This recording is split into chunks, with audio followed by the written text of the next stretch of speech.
Hi there, and welcome to a Typical T Tent to Town.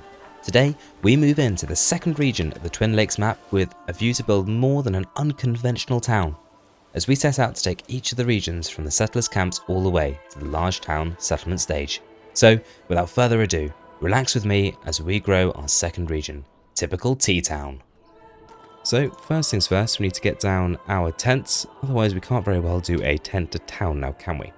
I'll just wait for it to tick over into March, so most of the spring thaws, and then we get access to the berries as they start to pop up. I think we'll start between the berries and the fish here, so we've got two starting food resources to make life nice and easy for ourselves. And we're going to set up a small base camp based on a grid setup over here between our food sources, so that we can have an established area, so tax goes up, a little established area over here, so then we can start building something a little more interesting down there, as I said. So we'll go ahead and get this down. I think we'll go for a plentiful village because we can, so why not? And using our very favourite tool, or at least my favourite tool, you may be well and truly sick of seeing it by now, but who knows. I'm going to get down a couple of corpse bits and start to build out a bit of a starting grid.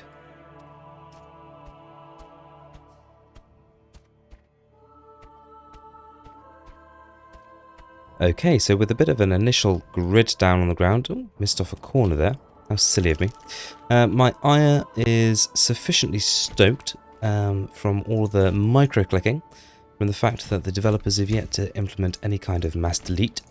So my ire stoked and my arthritis and RSI properly irritated, we can go on and get some initial burgage plots and settlements down for our starting villages. So we've got 24 timber, which is a really nice number, much more than we normally have. So I think we can go straight ahead and get a number of burgage plots down.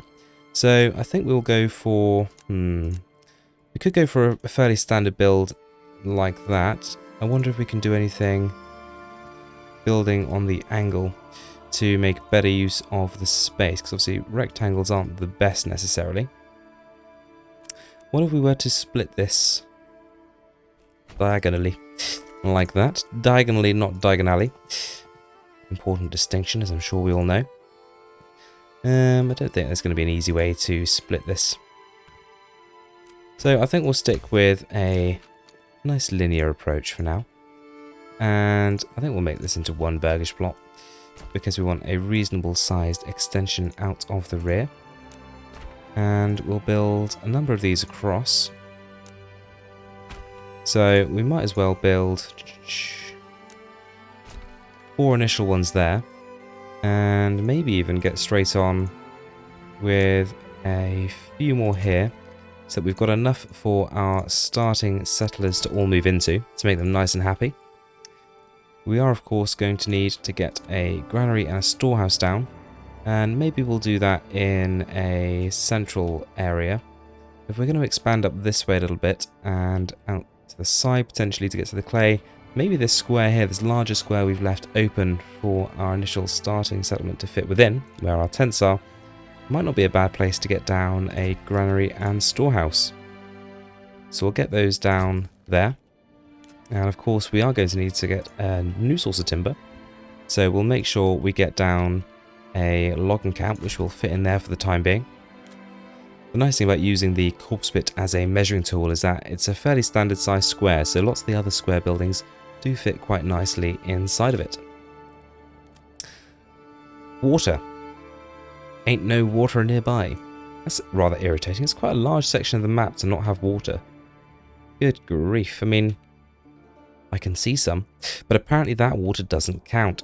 So we're probably going to need a stone well, almost certainly, to service our poor townspeople, and they're going to have to walk a little ways for their water. So let's connect a road up here and get water on there just as soon as it's practicable, rather.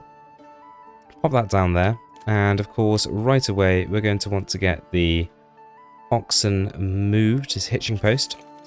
So we're going to move you into the corner here, and we're going to build another one right away next to you, and we're going to set that to be the highest of priorities, and we'll set time going and watch our starting settlers make some progress. And just like that, we've got everyone in, and we've already reached the small village level. So what are we thinking here? We've got a strong deposit of clay and a strong iron deposit. So I'm thinking probably some mines would be a good idea. In which case, we're going to want... Which one is it? Not the stonemasons. Increased mining labour speed. And cheaper animal imports might not be a bad one. Blacksmithing efficiency.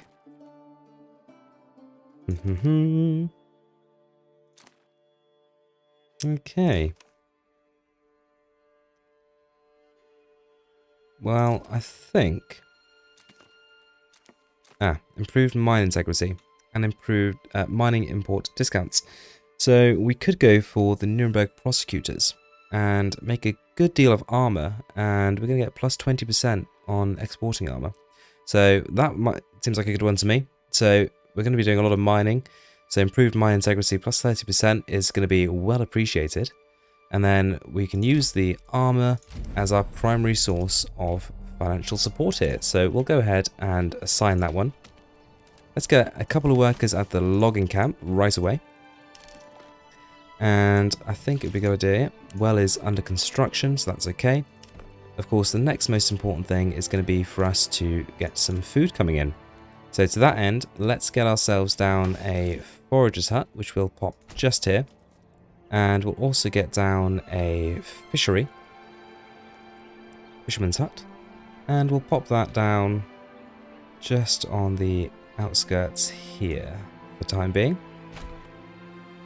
Splendid. We've got an additional burgage plot for someone to move into, but as we get a few more logs coming in, we can look to expand pretty quickly.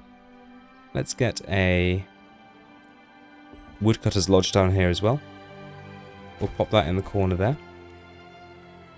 Unfortunately, you can't quite fit 4 of those into that.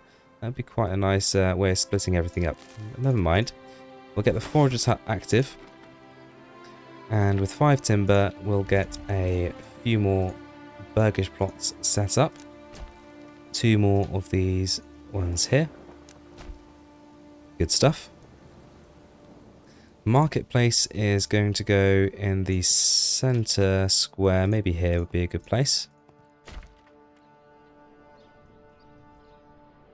Good stuff. And I'd quite like to get a worker into the fisherman's hut as well, so we can get as much food in as we possibly can this year. We've got a generous starting deposit of food, but I think it's quite quickly something that runs out, so I'm going to want to get as much of this in as we possibly can. Now the money we've started with is another nice bonus. If we just finish the road across the top there. So that's going to allow us to get on and get the vegetable garden upgrade pretty quickly. But of course, to do that, we need to make sure we're producing planks. So let's get down a saw pit, and that fits in nicely there actually. So we'll plonk that one down there. And already with the additional families that are moving in, we've got the families we need to start operating some of this industry. With that in mind, let's put down a couple of extra burgage plots.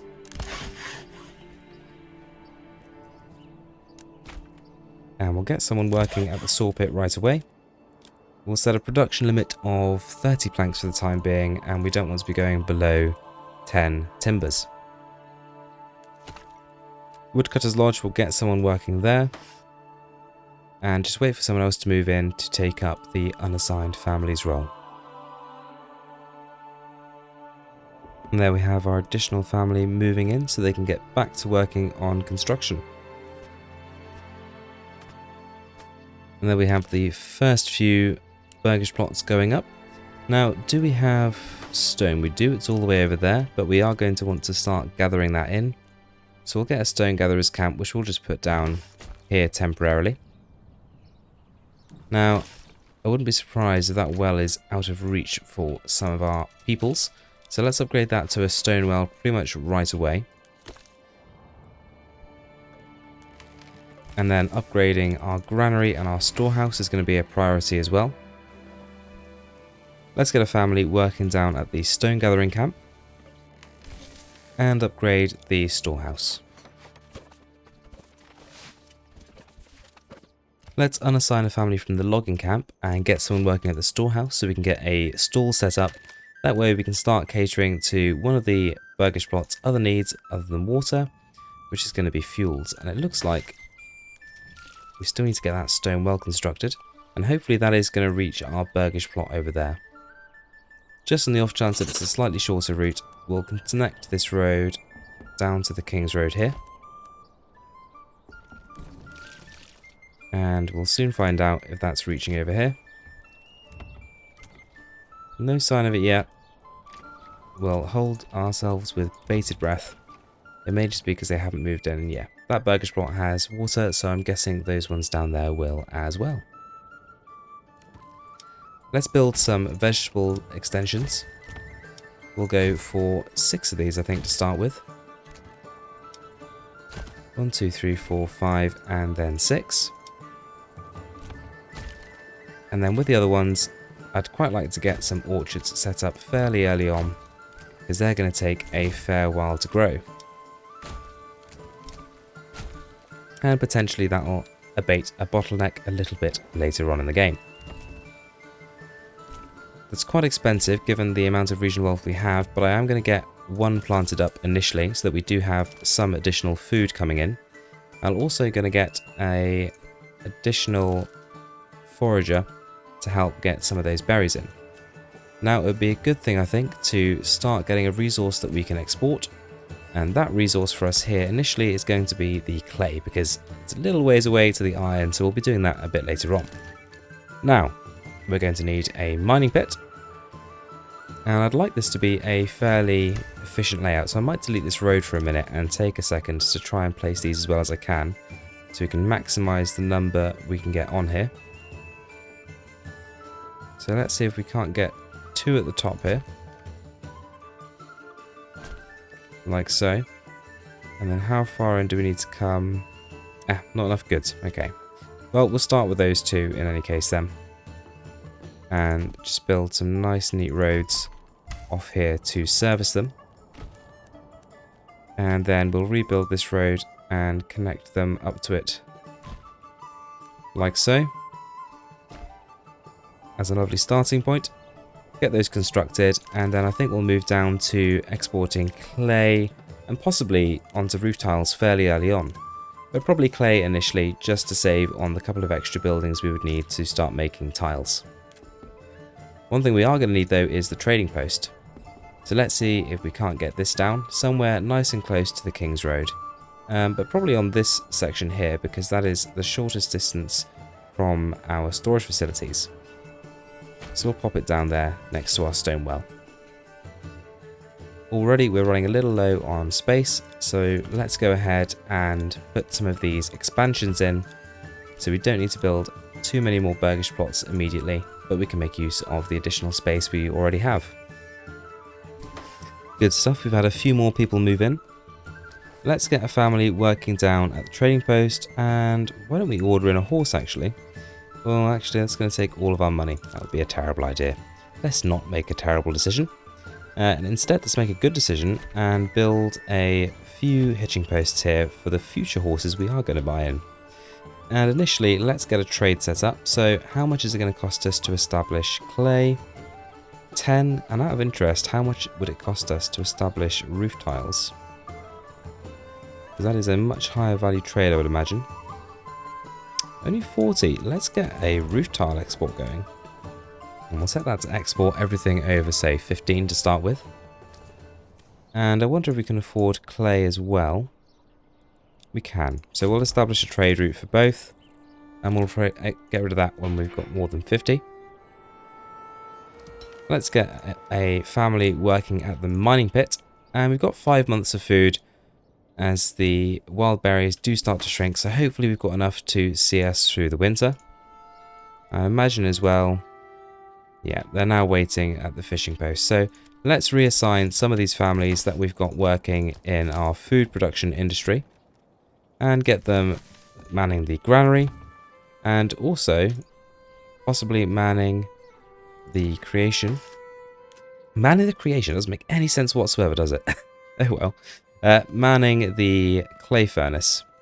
So we'll sneak this in behind the granary here. So we can start making these roof tiles to export as soon as we possibly can. We'll get 4 for every export as opposed to 1, and when we can't export much with just one trader walking around, that's going to make the difference. Let's upgrade these to stables and get a couple of extra expansions in to make sure we've got the space we need.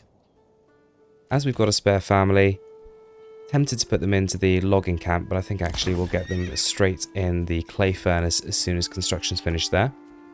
And possibly even 2 in the mine for the moment. Obviously next year we're going to need to get them back working on the food production areas of the fish and the berries, but not for the moment. Let's get a family in the clay furnace. Now the wild berries of only 56 and fish shoal of only 187 is not going to last us very long and support us very far in terms of food production. So getting a reasonable amount of vegetable plots in this is going to be fairly important fairly early on. Hence why as well I've tried to get some trees in with some plots set aside for orchards, although it'll be a little while before we can afford them. So we can get them planted as early as we possibly can to get our little proto-settlement up and running for the more interesting things we're going to do here later on. Fan-dabby-dozy. Let's just let a few people move in. We are going to want to get a few more burgage plots set up as well. Let's get a third family in the logging camp. Now we've had an additional one move in to see if we can't bring in a few additional resources so we can do some building this winter. Now in terms of where we're going to put some more burgage plots, I think we're going to go over the top here. So let's go to our favourite measuring tool. Oh, I can't wait to click all the delete buttons.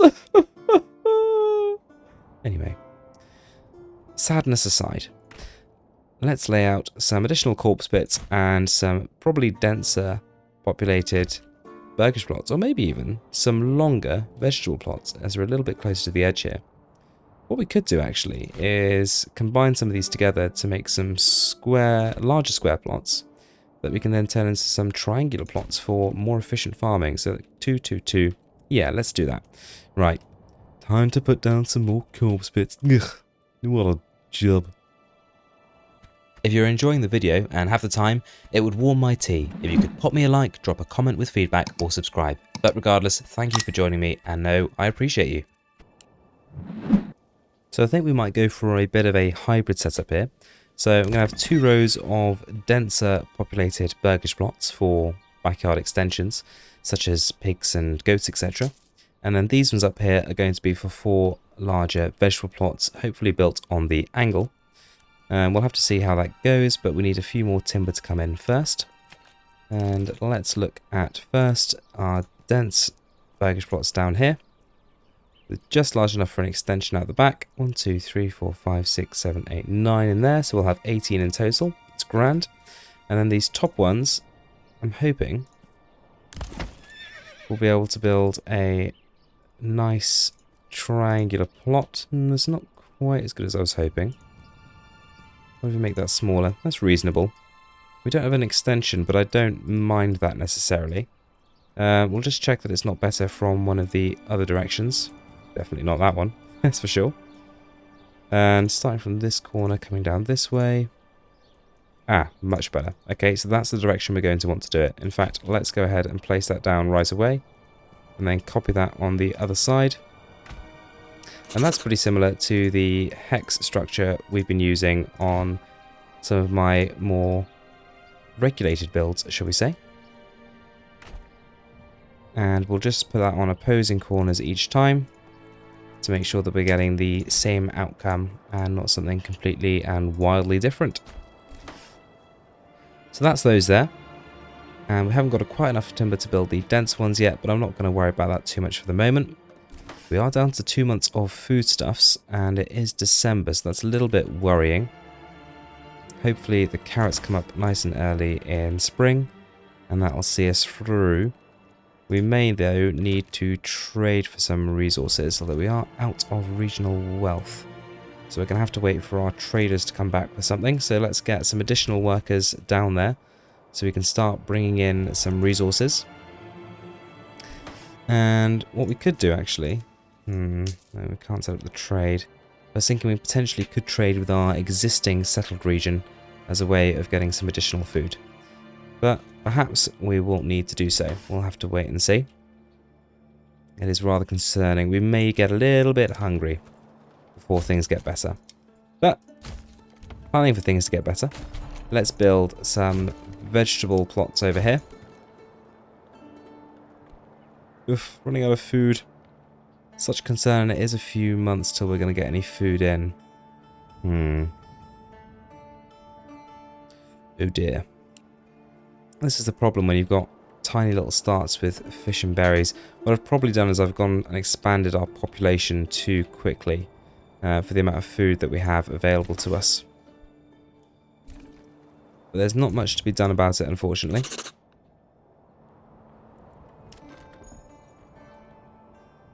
As yet more people move in, which is not going to help with the food shortage or whatsoever. We may even lose a few settlers, which would be a rather embarrassing start to this particular playthrough, but you know, sometimes bad things happen. Oh dear. What we might try and do is build a pack station and see if we can't do some trading with our neighbours before things get too desperate, though to be honest, by the time trade networks get established, we'll probably be back to harvesting berries and fish. But it can't hurt to try. So let's up some trading. And you're going to barter with Shroom Town. And we're going to send, you guessed it, roof tiles. If we can't find the bloomin' things, there they are, roof tiles. And we're going to import, what should we import? Bread. Let's import wheat bread. That seems a good idea. And let's just quickly see if we can't set up the same trades in Shroom Town.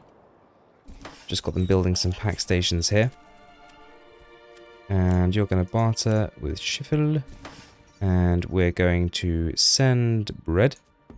Let's check we have bread. We do in fact have bread. And we're going to receive roof tiles. It's hiding from me again, there it is. Now, I can't copy and paste that, so give me a minute.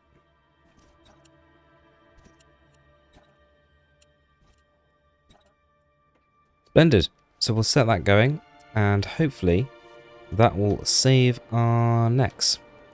I wonder if we could grab a few people from something here. Everyone's pretty busy. Well... livestock trading post potentially. We'll just leave you as you are. And we'll go back over to Schiffel, and we are well and truly out of food, which is less than ideal. Hopefully we start bringing in some bread, although it's going to take them a little while to walk with their little legs. Although having said that, they're already well and truly on their way, aren't they? And how about getting back from this side? How are we doing? Hopefully they're well and truly on their way with bread. Well, will we save ourselves with some imported bread? Yet to be seen. Okay, well let's get some workers in the fisherman's hut ready. We'll get 3 right away. And we are at least bringing in some income. We'll get a 4th worker there, and that's going to allow us to crack on and get some beetroots planted, which again is going to help with the food shortage. And oh, we're hungry. I'm so sorry. It's my own poor mismanagement. I'm sorry. Look, bread. We have bread arriving. Huzzah. Oh, thank goodness. 17 bread, and all of a sudden...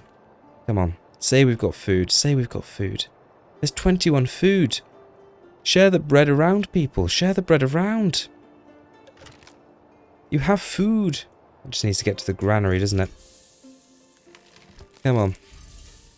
Come on. Yes, bread. You say 0, but I don't believe you. You have bread. Excellent. Well, I think we've saved ourselves with the great Shroom Town bread airlift. Excellent.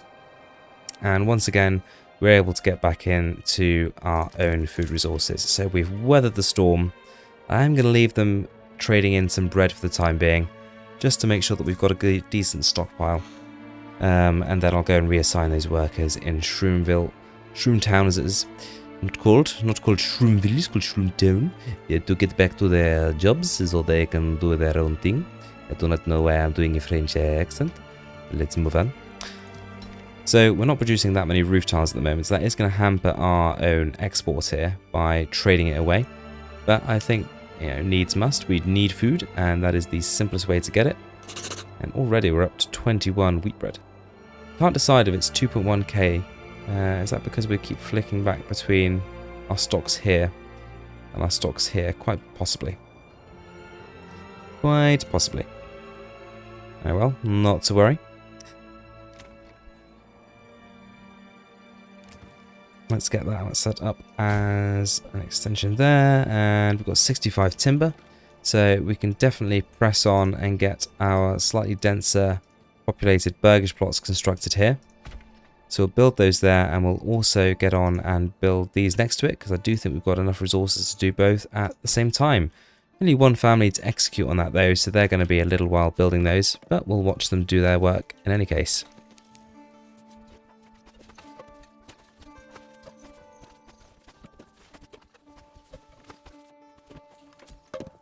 While they finish off those as well, we've got 7 months of food. We've imported probably a decent amount of the bread that Shroom Town has to offer.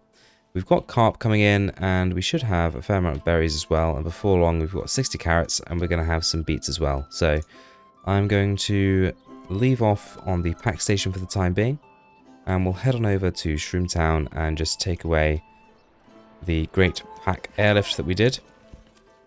Thank you, gentlemen. You did well. You may be needed again one day, so I am going to leave you around. We've left ourselves with plenty of food here, so I'm not overly worried. In fact, we're not going to be making any more wheat bread because we're just growing rye here, which is being turned into bread, but no matter. We are just going to set up the livestock trading post so that we do trade in sufficient number of mules or any future airlifts that we need to, or sheep lift, or mule lifts I suppose it would be, wouldn't they? Mule lifts. Any future mule lifts that need to take place. And then with all of our resources going back into making roof tiles for ourselves, and we'll just check where we are with clay. Probably do with a few more. Let's get another operative in the mining pit, and then another setup in the clay furnace, so we can start to make the goods that are going to make us our money exporting, so we can get more planting done, and then ultimately take care of ourselves with our own foodstuffs rather than relying on our neighbours. We're eating up the berries as soon as they get planted, and we're making a fair job of getting the carp out, but I wouldn't mind getting a second fisherman's hut down, just to make sure that we're extracting as much of those fish as we possibly can to make sure we don't run into another food problem in the coming winter.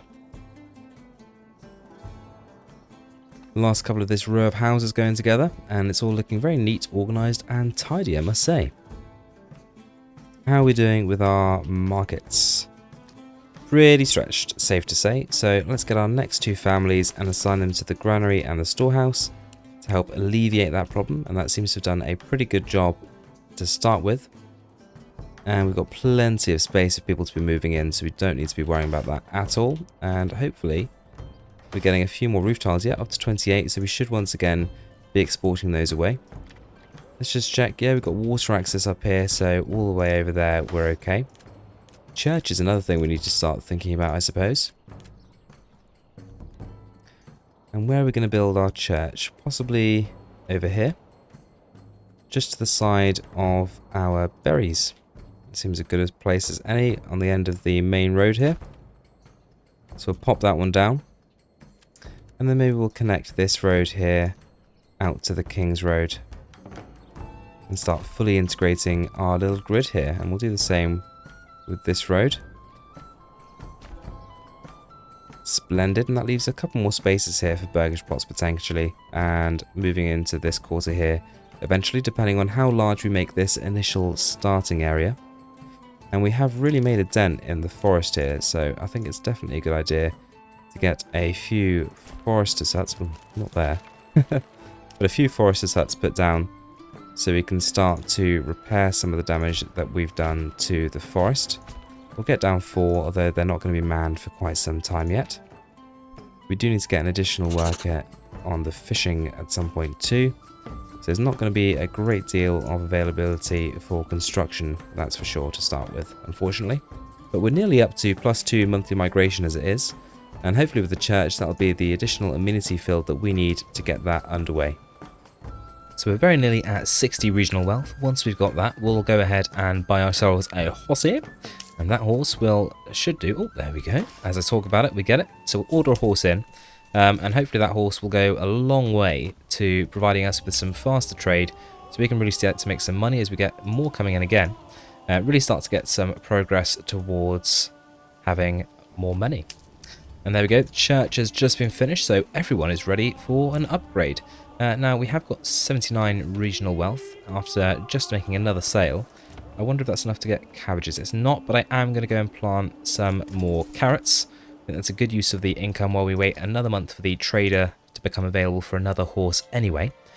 Just to help with that food problem that we've more or less conquered now with 8 months in the stockpile, but I don't want to be pack stationing in any more bread if we can help it. So getting those upgrades for the vegetable plots is going to help sooner rather than later. Grand, so let's go and get some properties upgraded to level 2 so that we can start to get some passive income. And we'll do that to all of these that we can. We've got an okay supply of planks for the moment, but it's not infinite. So we'll just go ahead and upgrade what we can. And it looks like we've already reached the end of that plank stockpile. Where do we have our worker? Right, so let's get to the saw pit. And let's just check the limits here. So let's actually up that to 120 planks and maybe 14 timber sat around. To that end, I think it's probably time we added ourselves another couple, probably, of logging camps. And we'll pop those here so that we can incorporate them into a grid if we want to. I've also popped a worker in the forester's hut just so we can start on getting some reforestation going, where we are quite quickly cutting into the edge of the forest here. We'll just continue to make these upgrades and press towards filling up these burgage plots, getting some food set up, and before too long I think we'll be able to start on our actual town layout for this region.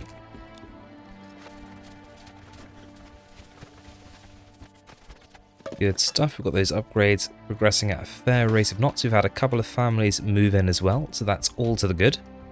Also had some money come in. We'll use that to order in our second horse, and we'll make sure those are permanently assigned. And we'll just keep ordering those in as and when we can as well. Now, as for these burgage plots that we've upgraded, let's start to get these ready to pull animal service so we can get some meats in. Looks like we're a little shy then on planks. And I think probably the issue there is oxen. So it would be a good idea as well to order some additional oxen when the time comes, because with just 2, that is severely going to limit our abilities when it comes to upgrading. Because we're not going to have them moving around the logs to things like the saw pit, so it's going to limit us on planks and production. Okay, what I think we'll go to do now we've kind of addressed the food problems, looks like fuel might be a bit of an issue though. Maybe we should get a second worker at the, or an additional worker I should say, at the woodcutter's lodge. So we've got 2 families working there. And actually this would be a good time, now we've got a spare family we could assign to it to get down a charcoal kiln. And let's pop that right there opposite, and we might as well add in some roads here. Oh, interestingly, the charcoal kiln is ever so slightly smaller in size than the corpse pits or the woodcutters logging camps. So we'll just go off the existing road network to eye this all up to make sure it's right. Is that road straight? Not quite, is it? Take it from further back. Yeah, that's better. And just as soon as that's ready, we'll get a family working there. We're doing okay in terms of lumber production for cutting trees down, so I'm not too concerned about getting an additional worker in the logging camps just yet. But if we do have a spare worker, we should probably get them into the fisherman's hut to bring in additional food ready for the winter season. And then it's animal produce, garments and beverages to get to level 3, of course. So we'll need to start thinking, what's our fertility like here? It's still pretty horrendous. There's a patch over here potentially we could do some barley farming, a bit of rye up here as well for our grains. Something to keep an eye on, and also a patch there for grain. That might be something to consider. And okay, fam. Oh, it's a lovely looking rich region over there, isn't it? Bit there as well for Emma. And some bits down here. So keep an eye on that. That might be something we come back to. But barley really is the name of the game. So I think that patch there is basically going to be it. Could potentially do some there, but I'm not overly keen next to the pond. And we'll have to see what of this over here is covered up when we come to do our construction. And the money's starting to come in now, which is nice. Now we've got a couple of horses working on the tile trade. And how are we doing for tiles? What have we got stuck away? 26 roof tiles, so we are exporting everything we're making. So additional workers in that particular discipline would be useful at some point soon too. Are we tile limited or clay limited? So we're clay limited by the looks of things. So I'm actually going to get another family at the mining pit, get another family at the charcoal kiln, and although it's winter, I'll probably leave the fisherman's huts because we're not doing a great deal of construction at the moment anyway, and we're just going to let the planks build up, although having said that, we've got a fair few more now, so we might as well go in here and get some of these additional animal pens constructed and properties otherwise upgraded. And a few up here as well, I believe. Looks like that's it for the minute. And let's order in some goats. Maybe let's do 2 goats, then 2 pigs. And can we order in an ox? We can, so we'll get that on the road. On the road? I suppose it will be on the path anyway. That'll be pig, pig, and goat, and pig, and a goat there. When it's upgraded. And honestly, I am moving around at 100 miles an hour, aren't I, between different things. Typical Tease fashion. I talk about one thing and then, you know, long-term plans, and I immediately go and do something else. I imagine it's very frustrating. I do sincerely apologize for my erratic nature. It's just the way I am, so, you know, put up with it or don't. Those are basically your options. Grand. Okay, I'm very aware. Oh no, someone's cold. Go and buy some fuel, dummy. It's a bit mean, isn't it? Something that's freezing. I'm very aware I was about to do something. I have no idea what that was. So I'm just going to build some more of these. Hope that's okay. Again, don't really have a choice, do you? Fab. Good stuff. Fuel 4 months, we can take care of that. Now we've got charcoal being produced. Got an additional family working at the woodcutter's lodge. Got another family working at the mining pit to help with production of clay, so we can get on top of the tile error situation. Make more of those, export those, and make more money. Wonderful. Now, the main town. This is the area that I'm thinking of using for the main town layout. And this here is going to be a little bit more abstract than what we've done in the past. Obviously, with Shroom Town, we've gone for a bit of a pyramid with a hat style. Looks a bit Egyptian to me for some reason. But we're going to do something very different over here in our tent to town for the Sheffield region. And for that, I'm just going to start placing down some corpse pits to line out some roads ready for the settlement. And I'll let you see how quickly you can guess what it's going to be.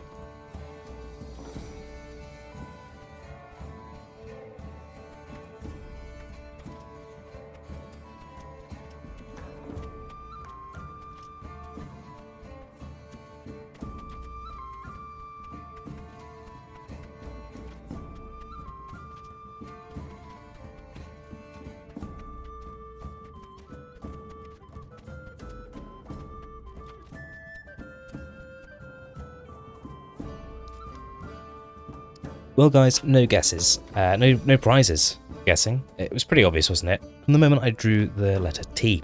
So, typical T. And I think it's only right that we name this region Typical T.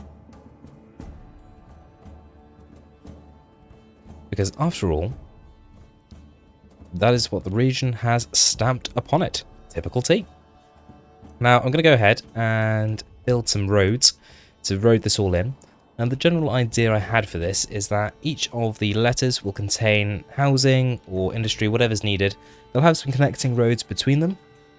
But the centre of the corpse pits at the moment, the shaping tool, will be filled out with buildings to hopefully give us the impression of typical T as it is now from the top of the map by shading in the parts of the letter with various constructions and burgage plots.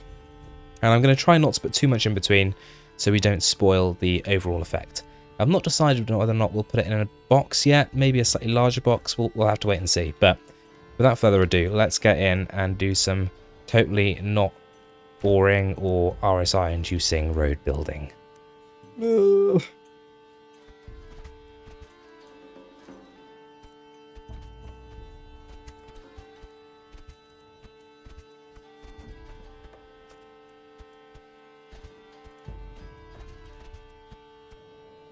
And there we have it, a not insignificant amount of time later, and probably a repetitive strain injury, I've finally got together the typical T name. Isn't that wonderful? Thank you so much. So historical, so accurate, so beautiful. And now we've got typical T laid out in the ground. It's typical T. Yes, yes, very good. We need to now delete the corpse bits, and I'm probably going to cry a lot while doing this because there's a lot of these click, click, click, click, click, click, click, click, click. Oh, my wrist! I'll see you shortly. I'm so much pain. Anyway, with that all laid out nicely, typical T, very nice indeed, very nice. I apologise once again. Let's speed time along, get a few more residents moved in, get a few upgrades done, and hopefully as we move into the spring and into the summer, we'll have a few spare families and we'll be able to properly equip and upgrade our existing infrastructure before starting to look at the typical T-town.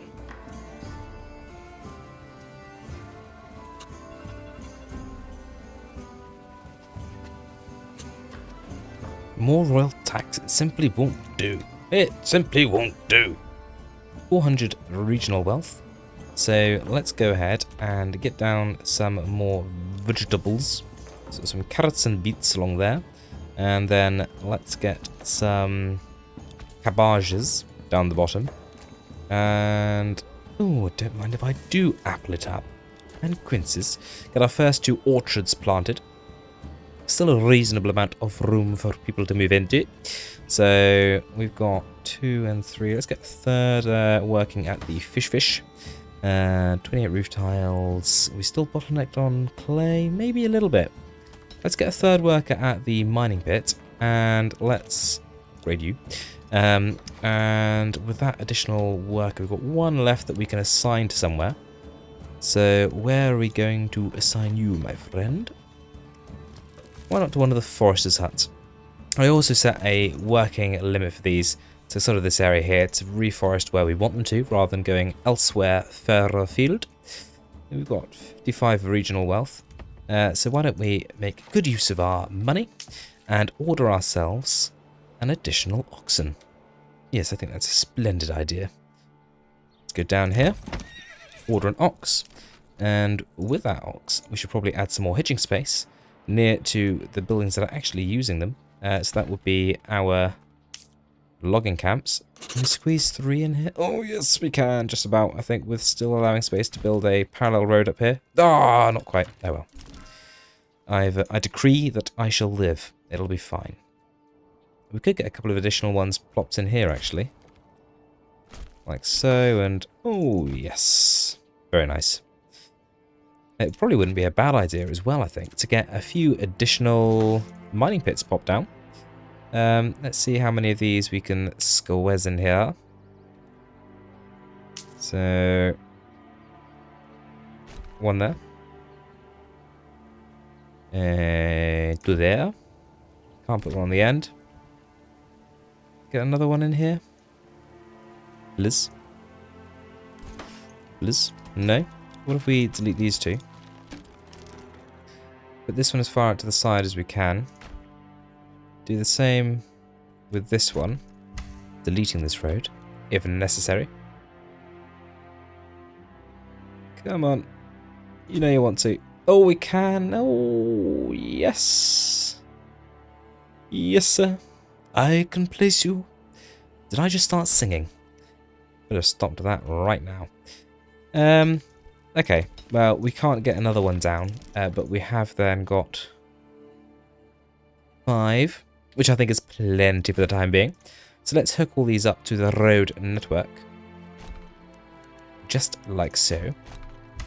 Put that there, put that there, put that there. Roads. Who doesn't like a chap building roads? Such scintillating television. Television? Who says television anymore? What a boomer. Can I say that? Is that okay? I don't know anymore. I'm just going to place my roads and shut up, I think. Right. Get these built around here because my obsessive road disorder won't allow me to not fully surround these corpse pits. Not corpse pits. Just used to saying that now, aren't I? These clay pits, I suppose. And good. Get those built. And we may need to assign an additional worker at some juncture to the good old Tylies. But they seem to be keeping on top of things for the time being. But we have got a bit of a clay build up, so we'll get another one there then. Go on. Still only got 2 horses. So when the trader is back in town, we'll look to get another one ordered up with the governor. You are meant to be growing cabbages, so we'll set some cabbages up for you. You're ready for an upgrade, and I imagine we've space for a few more animals. So you should be a pig. And then back to our pattern, you will be a goat. Some people would just say goat. But the difference really between me and those people is that they're normal. Yeah. Okay. Come on. Not enough regional wealth. Yes, we do. Huzzah! Horse number 3. We really are taking care of the berries as soon as they pop up out the ground, aren't we? Probably don't need 2 families working there, but we'll leave them for the time being. Like I say, 3rd horse is on the way. Don't seem to be taking care of the fish, despite the fact we have 3 fisheries working. And we have really deforested a massive swath of land here, so I wouldn't be opposed to getting a 3rd forester in action. So we can get these trees planted back in the ground.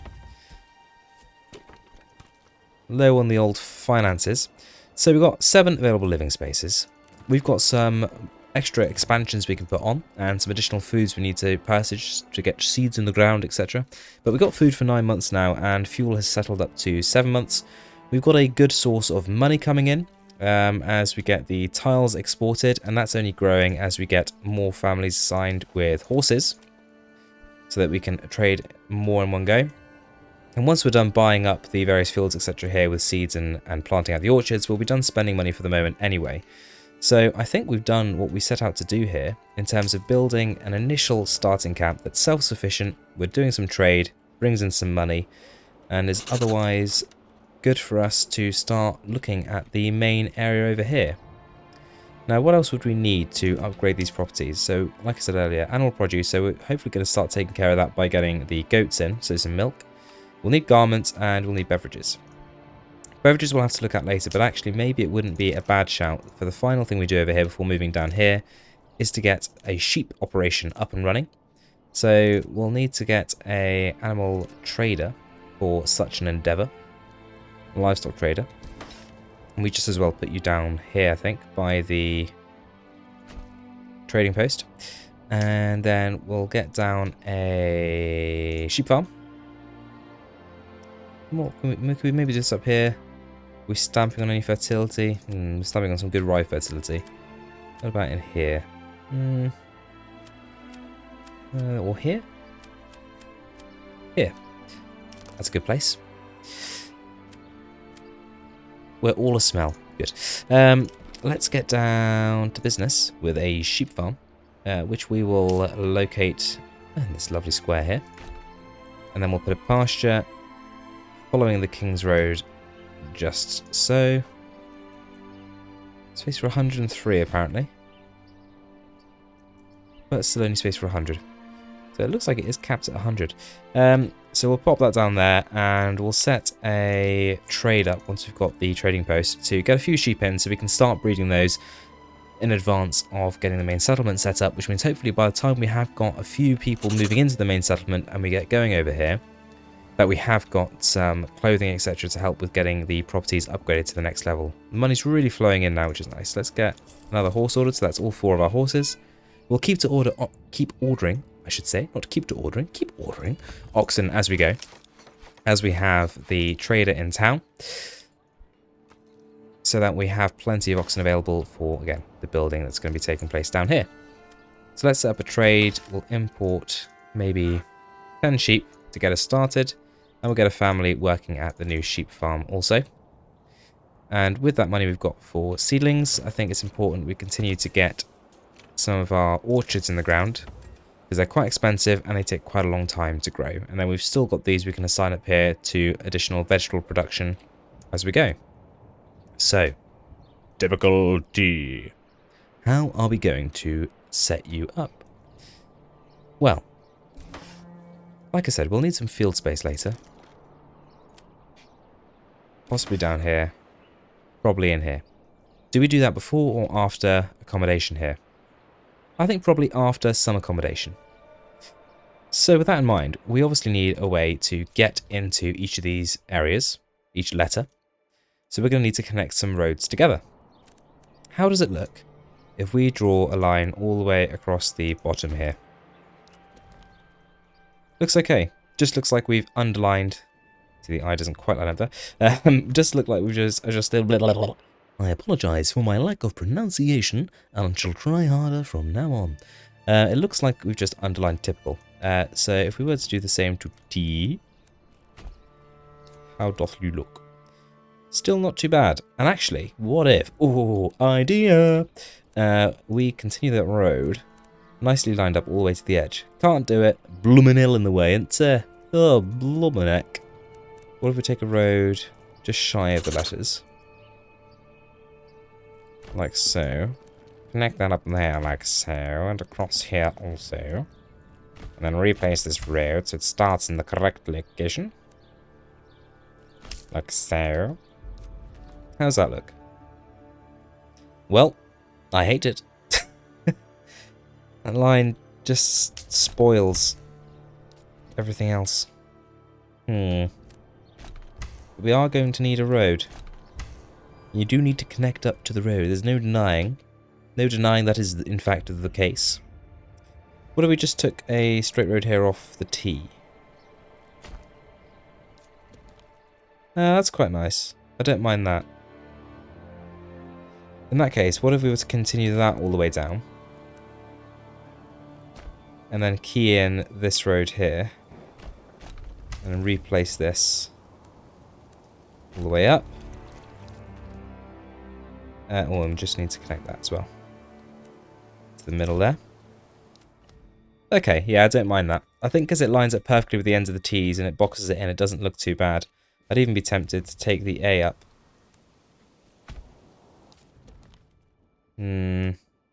Yeah, maybe.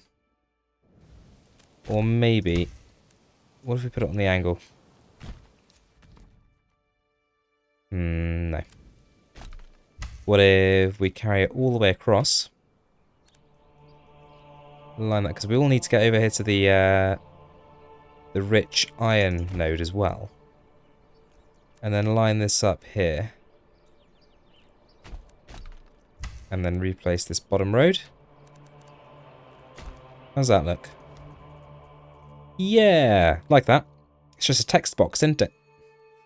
And we could even cap it off with a gap like we have here, which actually, because of how we've built this out, is going to be exactly 1 horse bit high.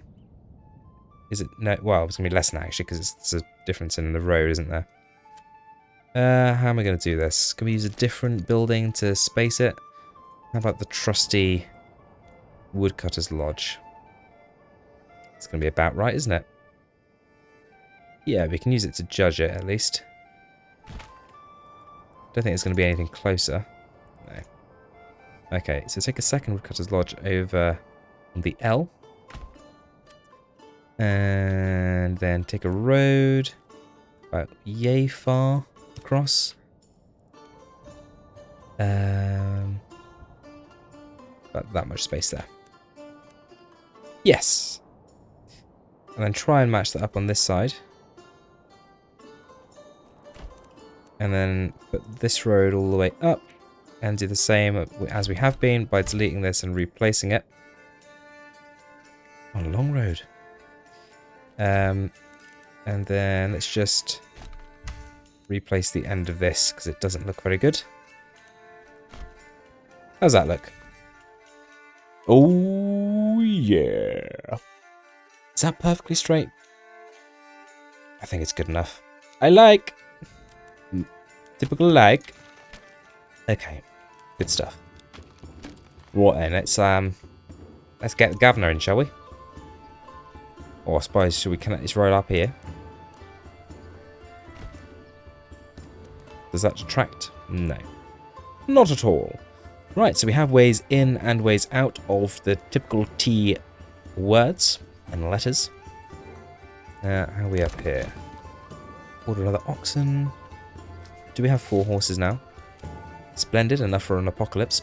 Let's get that additional oxen. Oh goodness, we haven't put the herb garden in place. Quick!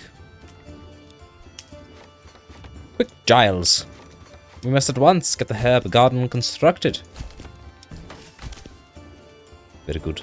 And these also need to have some animal boys. And girls, you know. We want more than one. 138. Is that enough to buy us our pears? Probably not. No, it's 198 for the pears. But we could probably plant some carrots. Always like carrots. And let's spread these workers out into the other mining pits. So there's one in each pit.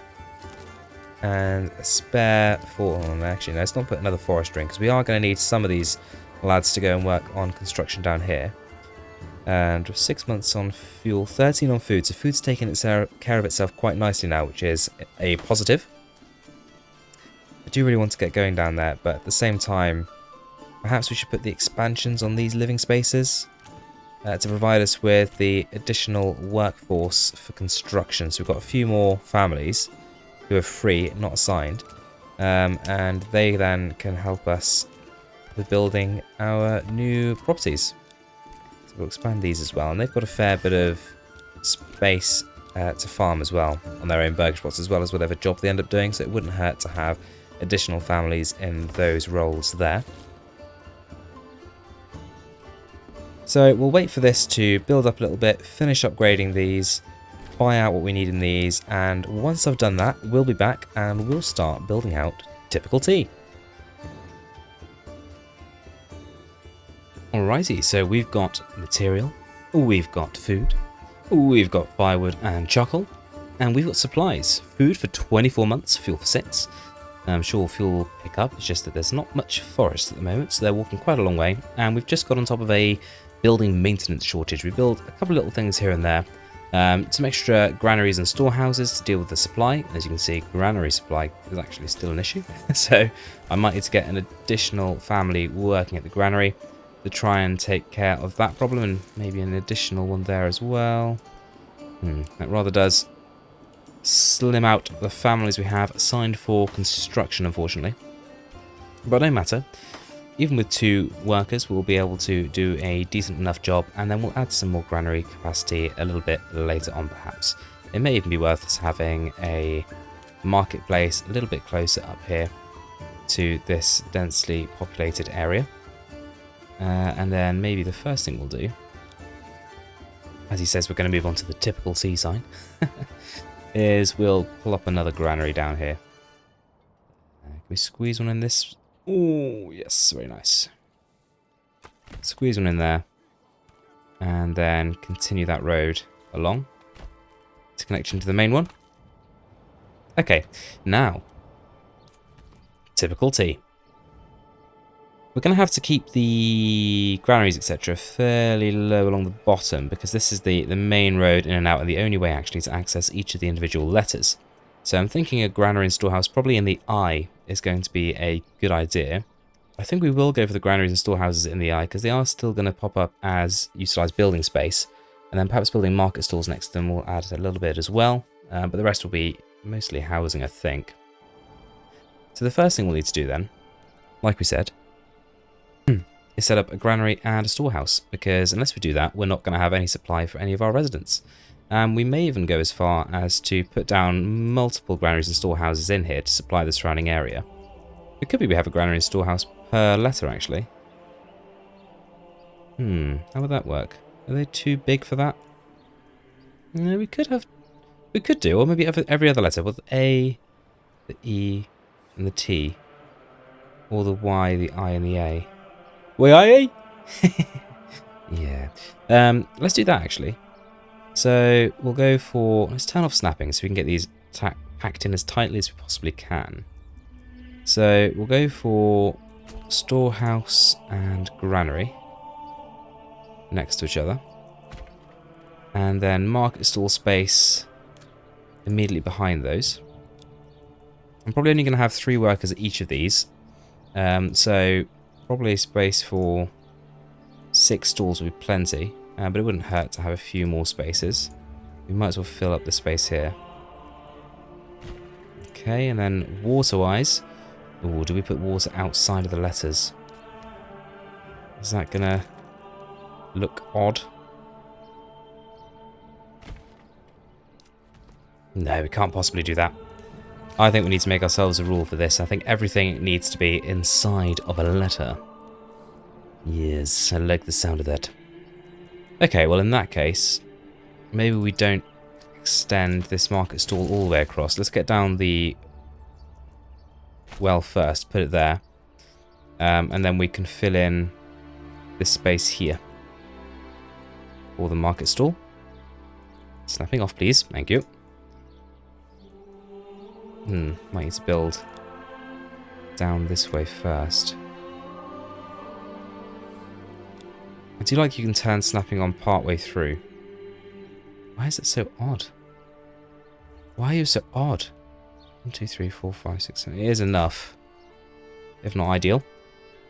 Okay, so that's our first one. And then I think we should probably mimic that all the way down. So we'll go to the eye. And once again, we'll turn off snapping. And can we get... Probably we're not going to be able to get both of these in one side.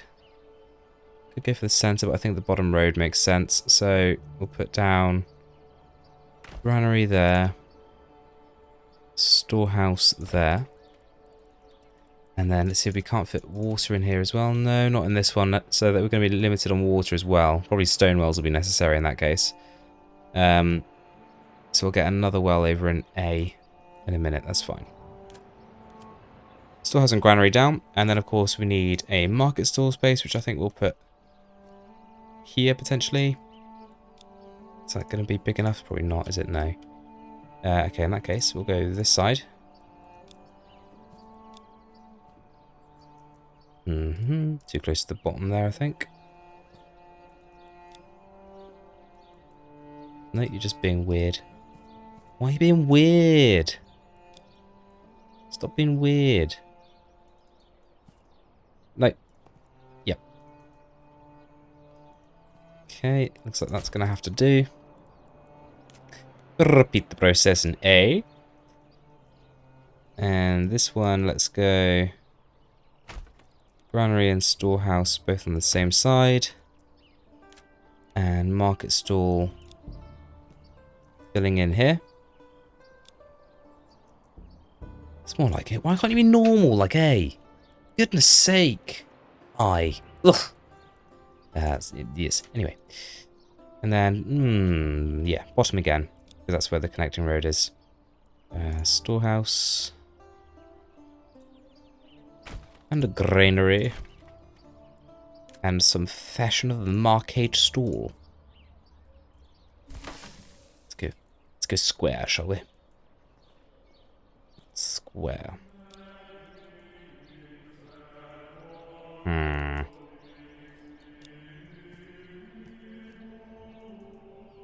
Very well. Whoa! Even the game was shook. I suppose you'll have to go there. And I suppose you... Hmm. Perhaps in the bottom of this side. I don't think we're going to have particularly uniform burgage plots in these letters. It's going to be whatever fits, but that's fine.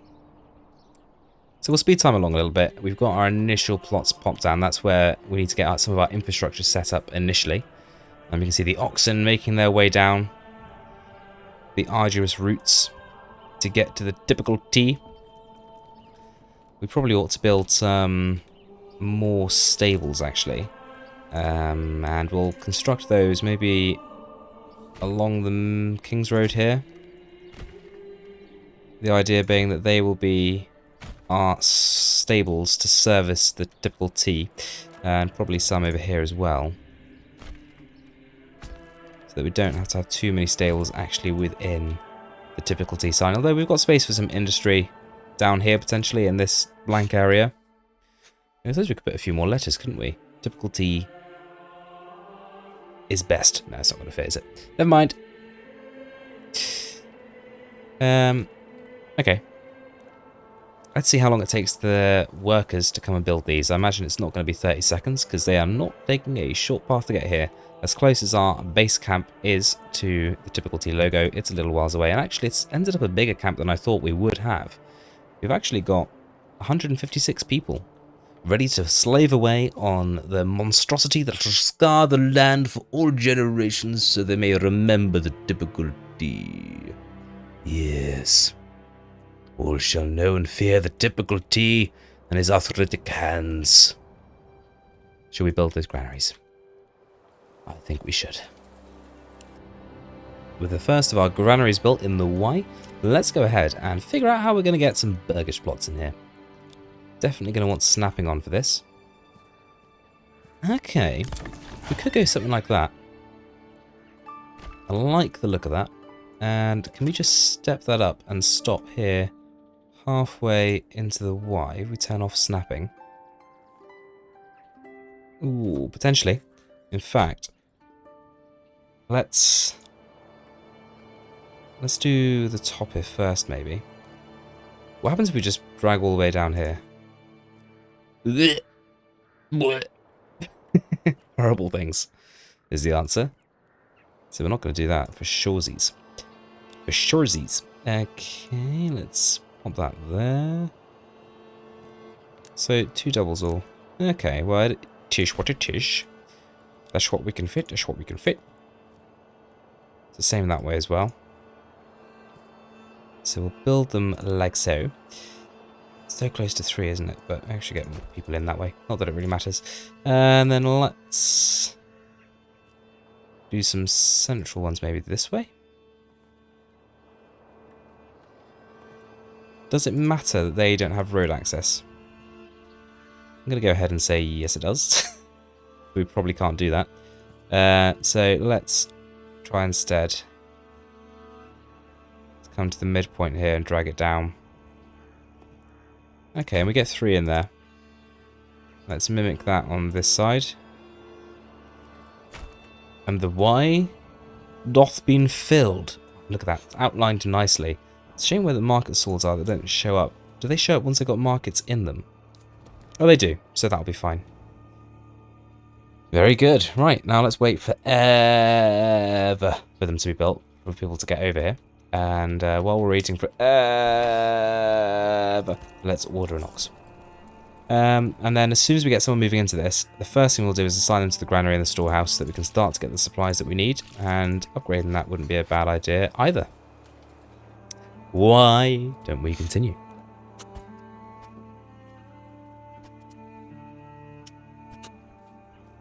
Hold up.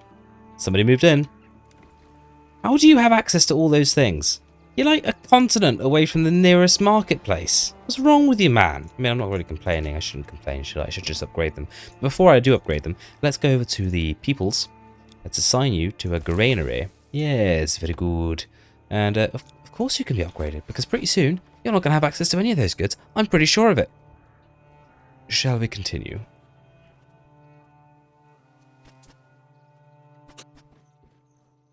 Somebody say they moved in. Oh, yes, sir. You, sir, are a storehouse here. Continue.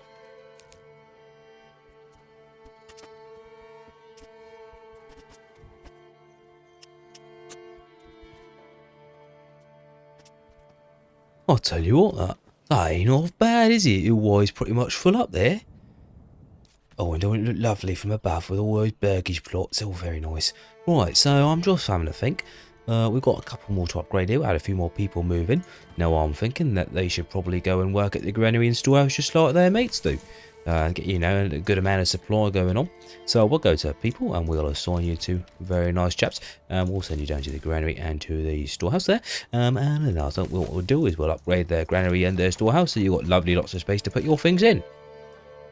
Great. Wonderful, so that is pretty much the Y filled up. Let's go ahead and pop some upgrades where possible. We've got spaces for people to be moving in. Why would they, you ask? Oh, well, well, yes. We should probably upgrade these also and order in another oxen. Yes, very good. Now I've been having a think, everyone. A think since I've been building the Y. Now in here I've got a fairly dense arrangement of burgage plots, but do we want to do that in every single letter? Well, I did think that perhaps some could be farms, or even, hold on to your hats, orchards. Yes. Now it does come down to how the shading works. Now these are orchards here. They don't have shading. That makes me sad. It's true of the orchards over here as well. They don't have shading. That makes me sad, because I think a tea full of blossom would simply look wonderful. But unfortunately, if we were to do that and fill it with blossom, we would not see a shaded in letter from above, and that's sort of the bloody point. You know what I'm saying? Sort of the point. We could do farms, because farms do shade, so we could have some vegetables in the letters, but not. And hear me clearly here.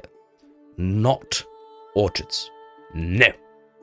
What we could do, though, is have some other orchards and burgage plots, perhaps in this section of the open area, and then we'd have a lovely blossomed-filled area to complement the glorious, typical tea monolith that is our letters across the land. That's enough of me being more than a little unhinged. We're okay for supplies. Looking pretty good. Loads of food, loads of fuel. So we'll just keep settling into this area here. And what are we going to assign everyone to here? Well, why not do a little bit of everything?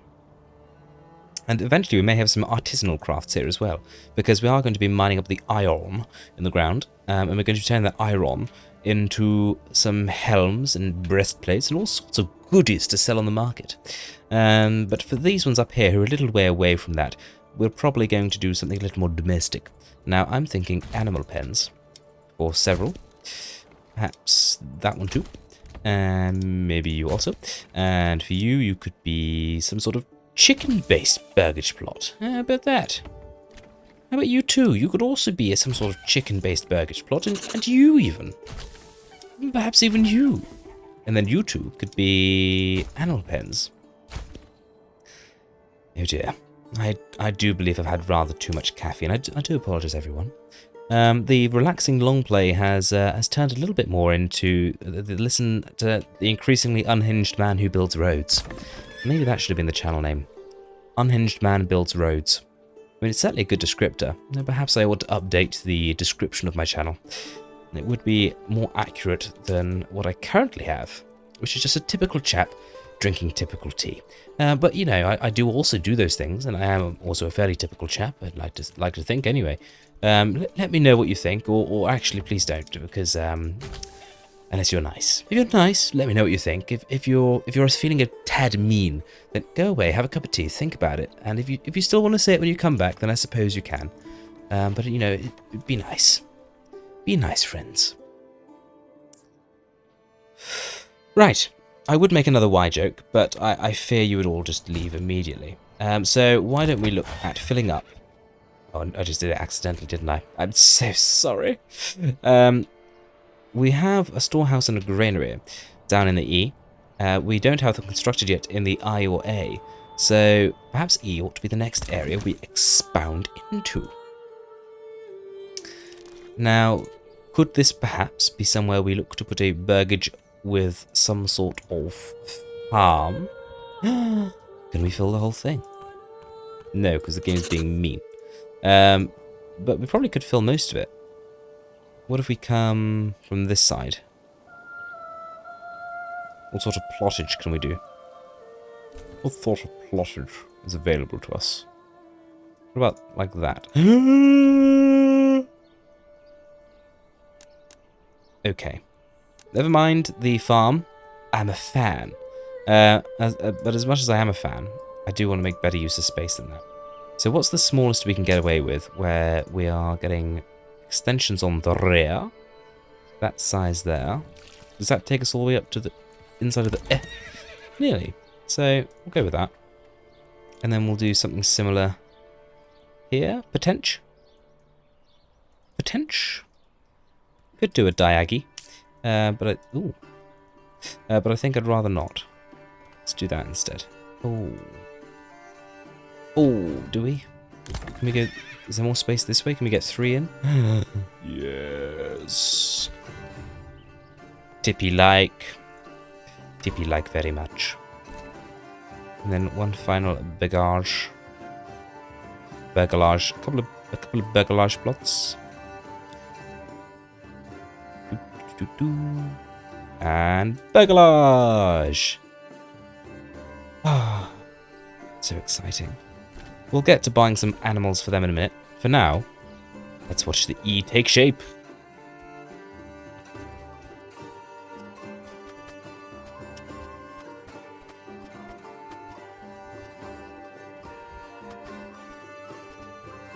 Simply wonderful. And that's E. Well in place. And oh, look at that. Lovely and shaded. So obviously it's going to be a moment or two before they're filled up because everyone is still moving into the E. Now let's order in some animals. How are we doing for meats? So we've got a little bit of pork. We've got no charbon though. So I think we'll go for all goats in these. Like so. And how is the market stall here? Pretty good. Maybe do with a bit more in the granary supply. So why don't we take another one of these workers and assign them to the granary here. And then let's upgrade those whom we can. We'll make you a goat too. And we'll upgrade you. And hopefully we'll upgrade you. We'll be pretty well done here soon. And move on to the next letter. Now, obviously, let's not lose sight of the aim. And the aim, of course, is to get to the ultimate ultimate town settlement level here, which is the large town. And what do we need to get up to the next level? Well, we, of course, need to get to the large village. We're a medium village at the moment. I don't know why it's not telling us what we need to get to the next level. Maybe we should quickly pop out to our other region and back again. Will it tell us then? No. There's a maximum settlement level over here, large town. So I guess we'll just have to do it blindly. I guess it only tells you when you're not playing the game afterwards in a continuous sandbox mode, because you've technically already achieved large town in one of your areas. But we can safely assume that it's to get a couple of burgage plots up to level 3, and for that we need garments and beverages.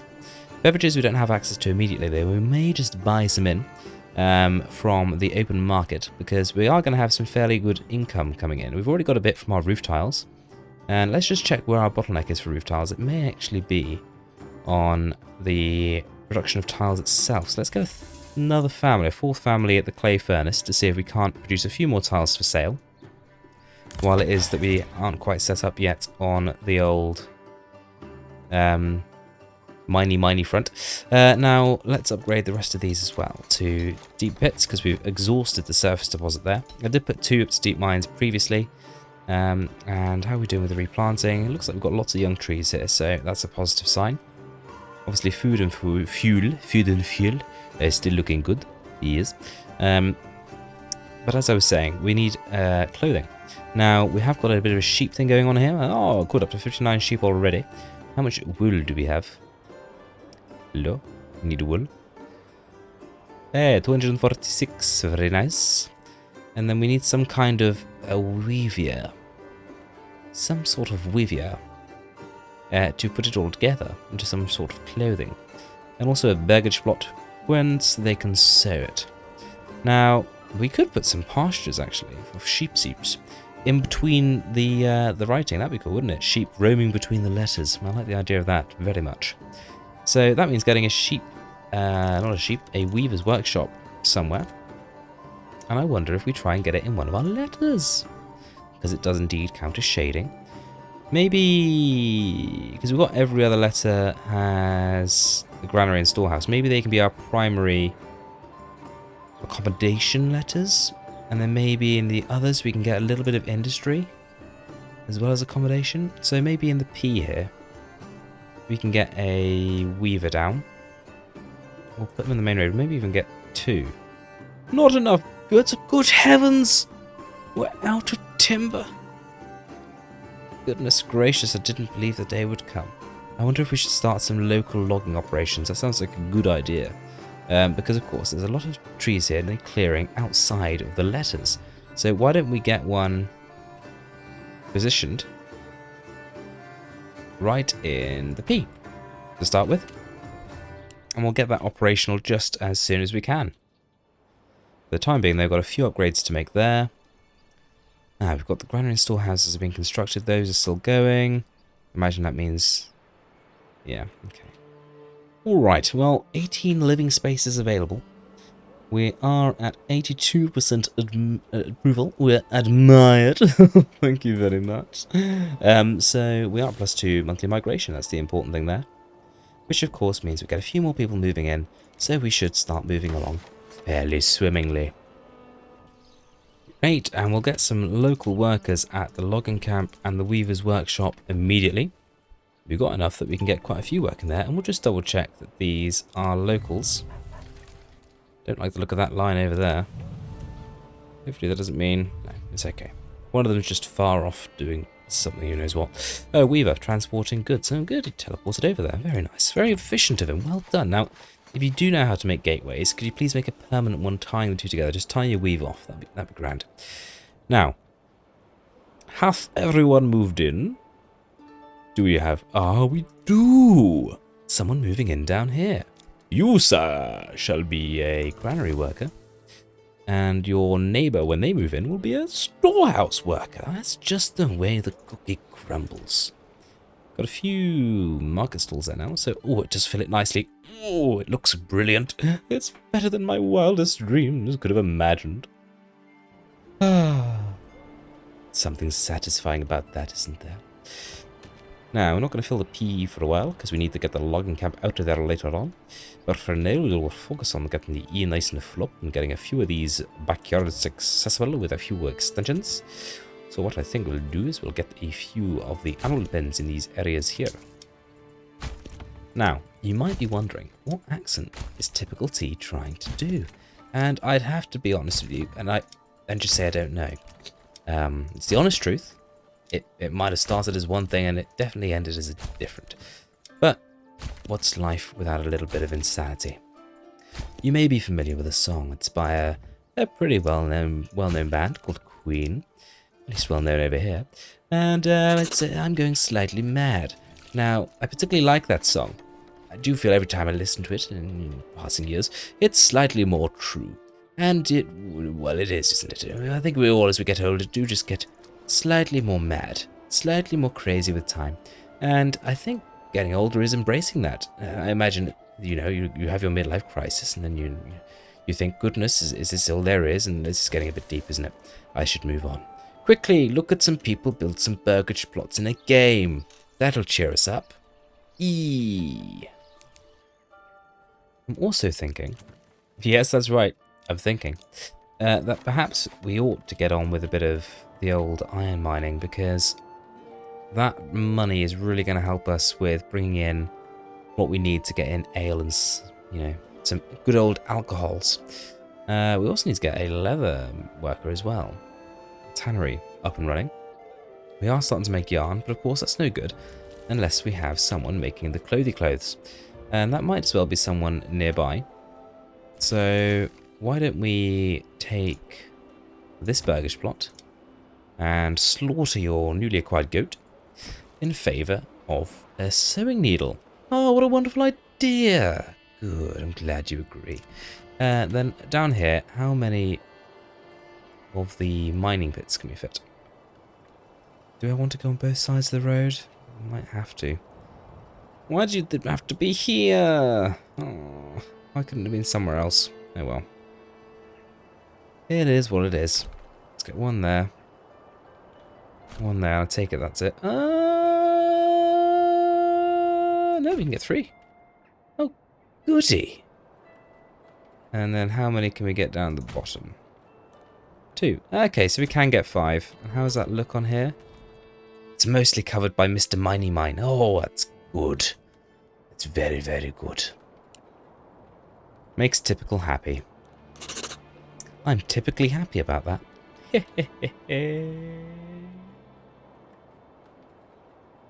Well, there's quite a bit of construction and moving in to do.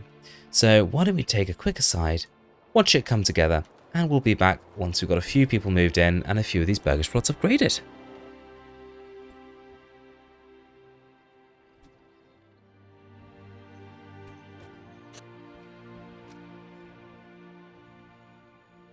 Well, we're in the midst of a drought, which is not ideal. Oh, more tax. But what we are also full of is sheep. So many little fluffy bumpkins. So we need to put them somewhere. And I propose we put them in between the letters, as we alluded to earlier. So let's take the pasture, and let's see if we can't drag this around the T a little bit. Go to there maybe, and then how far can we go? Not very far it would seem. How about like so? Oh, yes. Now, that gives us a pasture space of 132. That's too big, because as we know, more than 100 don't really work. So, why don't we cap it then to inside here? Pasture space of 77. Yeah, we'll go for that initially. That's not a bad place to put it. And they're a little far away with the sheep farm, but we might need to put another one down here perhaps. But for now, that'll give us the additional space we need so that we can keep breeding sheep before we start slaughtering them. I'd like to get to maybe sort of 300. And how are we doing on the clothing production actually? Because that's been going a little while now. So we have got some clothes starting to pop into the old surplus. So that's rather splendid. In fact, that probably means it's just going to be beverages before too long that's holding us back from upgrading to the next level of burgage plot. Maybe it is worth exploiting this little area over here for a bit of barley. A bit of barley. Or do we just sell? Yeah, let's sell. We were going to make all that armour, weren't we? Let's stick to the plan, gosh nammit. Well, we're nearly out of living spaces, and you know what that means. That means, oh, as the last one goes into place, we've got 10 unassigned families. That means we need to expand into another letter, doesn't it? Yes, it does. So I think the I then is going to be the next place we stop at. So I think it's going to be, yeah, again, densely populated, this one. Although we could see what it would look like if we were to have some farm space. Why do we drag that out like that? Oh, interesting. I appreciate how awful it looks. How about like this? Oh, that's quite nice. That's not that bad. See that? We end up with a really odd one there. That could work. I don't like that. Right, so that gives us 2 reasonable sized spaces at the top of the eye. And then a few burgage plots down the centre with a slot out the back for something. How does the shading look, though, with back garden farms? They do disappear if you go too far away. So I'm not a fan of that necessarily. I like seeing the shading. Do we want to have that? Probably not. We might have to keep our vegetable plots elsewhere in that case. So let's just stick to densely populated. And we can put them elsewhere. I don't know how many times I need to say that. Why do you keep making me say that? Stop making me say that. Thank you. I think that'll look good. And then I think that is also acceptable. And then I reckon we could fill out the bottom here as well. We might as well keep that square. Let's try and get right up to that road there. Yes, that's the stuff. Maybe let's start just off here so we don't get that little clipping issue. A clippo, if you will. Please don't. Up to there. There. Too close. Too far. Just right. Come on, Goldilocks. Yeah. Go with that. Yet more accommodations for our wonderful peoples. Let's watch. I can't wait to see what it looks like.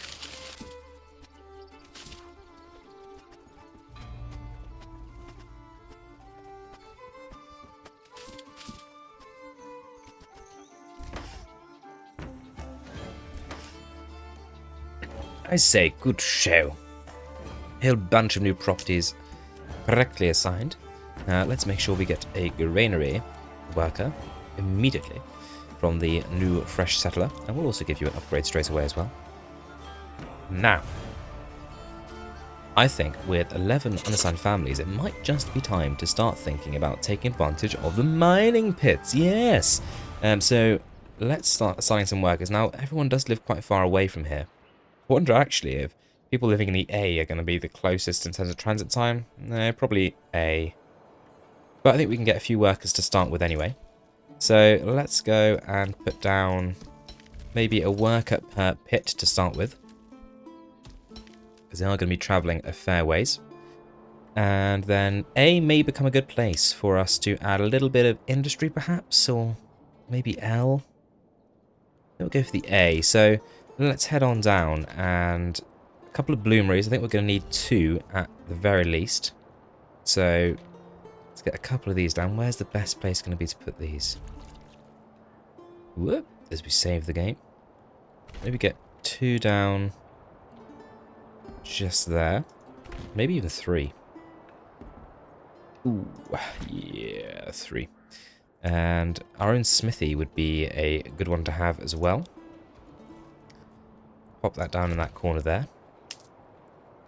And then really it's going to be up to the artisans of our homes to be doing the manufacturing, as it were.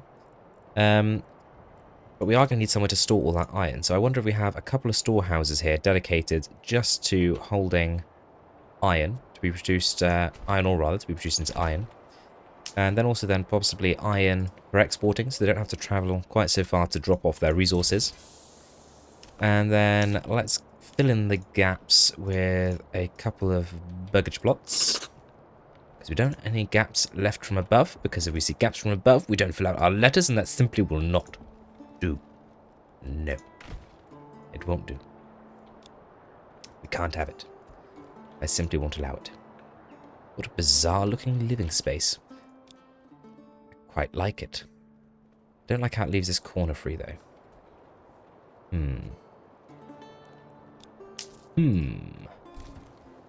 Very interesting. Nope, can't do that. Well, in that case, we're just going to have to come... you're cold! Oh no, sad face. Going to have to come slightly out past there. And build it there. Yes. And what if we take 2...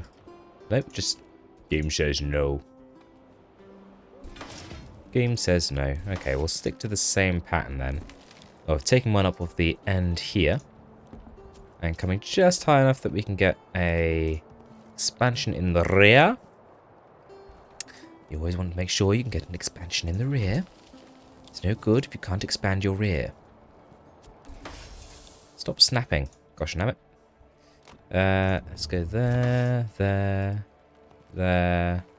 Click a bunch of times until we avoid the road. Why don't you love me anymore? All those usual sort of questions you ask as you get older. This one might have to be a different shape altogether. Oh, I hate it. It does fill the space though. What's going on with this road? What do we delete this road and start over? Will that make the difference? Will that solve our conundrums? conundrum, if you will. Nope. It does not. Yes, you're cold. Put the bloomin' heating on. You've got the resources. Don't complain to me about that which you should fix yourselves. What if we drag it around the corner? And go a bit wild with the shape. Does fill the space. Can we get anything else in here? Maybe a little market stall. That might have to be what we do. To be perfectly honest with you. I do like to be honest. Oh, if even you will work. Good grief, man. What do you need from me? Why are you being such a pain? All the space needs to be filled. Very simple requirement. Snap, snap, snap. And then these ones. How about we take some in the A? Oh, yes. Take it in the A. And then fill out to the middle. You're too close, monsieur. Too close. Can't we snap? No way! Can't we snap right into that corner? Please? A little something like that. Yes. Good. And the same on this side here. Get as close as we can there. And 3. Good. Good. Ooh, a couple of upgrades. Don't mind if I do. And this is Pigville, if I remember correctly. Yes, Pigville. You shall all have pigs. Good. How are we doing up here? You, sir, are going to work at a storehouse. And we need to get the storehouse and granary nice and big to service everyone's needs. Although everyone seems pretty happy. I wonder if it's a proximity thing to the local stalls, because they all seem to be pretty happy that they've got everything they need, despite having the local stalls not actually activated. I suppose in the grand scheme of things, this market isn't a million miles away from here. But this place, I'm sure, had access to stuff before I'd even built the initial market down there. All very confusing. Anyway, how are we doing down at the old coalface? We have stripped out of the earth 123 iron ore.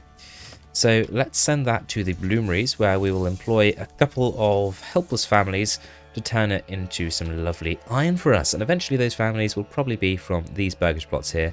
For the time being, we're bringing them in all the way from here. Which, let's be honest, people have longer walks to work than that in, day-to-day life. They can cope with that. Weavers' workshops. We have 2 active. And do we have excess wool? We do. So let's get a couple of additional weavers in there weaving away. Fuel is down to 8 months. How is the replanting going here? Okay, but we really have ripped the forest apart, haven't we? I don't feel like we're planting fast enough. We may need to get some additional forestry work going on. To the extent to which I'm wondering if we get something placed out here to start reforesting this side of the map also. We're doing a good job actually with this logging camp of stripping the forest apart here. Good stuff. Once again, popping up roads where we can. And of course, we need to get some extensions built in the rear of these properties. Maybe this can be Goatville, because we have Pigville down here. And we've got a mixture in here.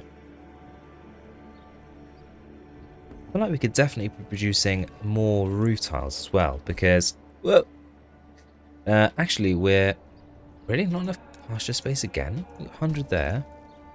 Yeah, you got plenty. Stop whinging. Stop whinging. Can't see the sheep. Good. We've got an excess of ye old clay. Indeed, 254 of the stuff. So we need some additional clay furnaces. Or can we get more workers here? We can, but I'm not sure it's going to be terribly efficient. Only 66% productive as it is. So maybe let's add one down in the letters. We've got space here next to the weavers' workshops. So we'll get a clay furnace in there. We'll see how that goes. And then it may be prudent to have a storehouse next to that, where we can process some of those goods. And these storehouses down here are not going to have market stalls. And their only trade is going to be in armed goods and in iron of both varieties, smelted and unsmelted. Good shenanigans. Not clay. No. Iron. Good. Bloomeries are active. How much iron are we producing? 18 slabs, so we're very much in the early stages of getting that going. Let's get those upgraded right away. And it might be that it makes sense to have these burgage plots here be the burgage plots that we assign the honour of all of our smithing. There's quite a few here, and between them all we'll be able to make helmets and breastplates and chainmail, etc. for sale on the open market. But over here, let's go ahead and get all of these extensions popped onto the rear. The animal pens. Because you can never have too many animals. You heard it here first, folks. You can't have... No! Freaking vegetables. Getting in the way. Who uses a vegetable when you can have a pig or a goat? Honestly. Absolutely outrageous. I'm livid.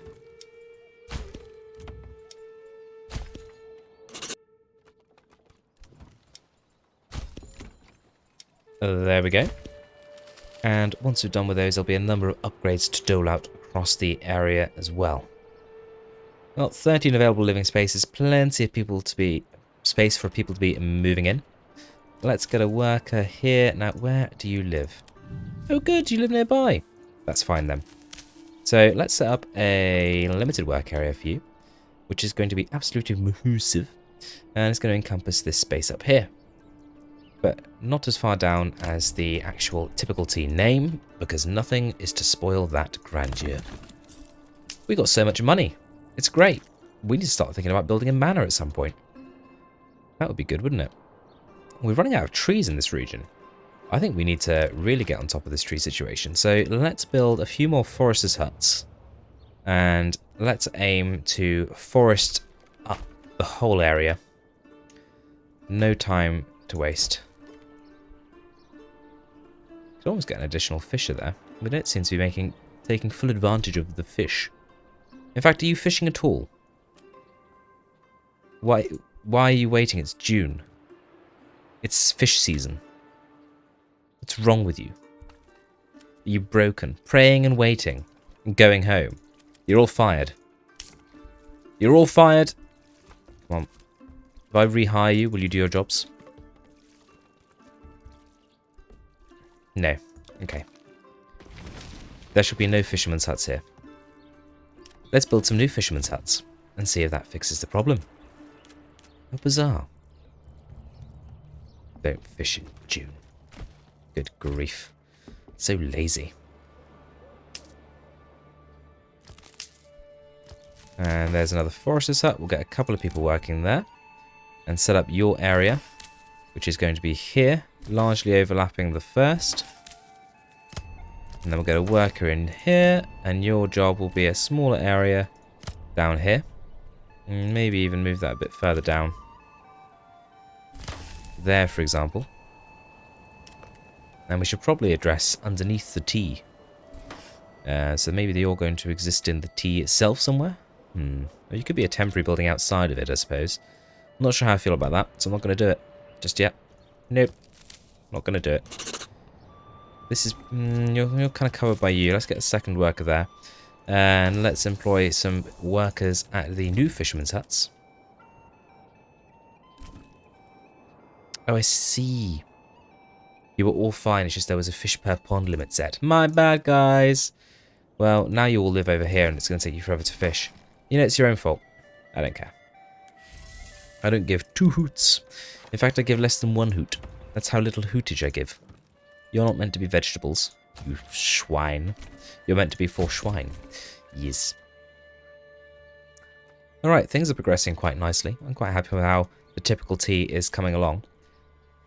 And iron. How are we doing for iron? Iron. 48. So just as soon as we get these burgage plots upgraded, we can start to put some manufactories together in them.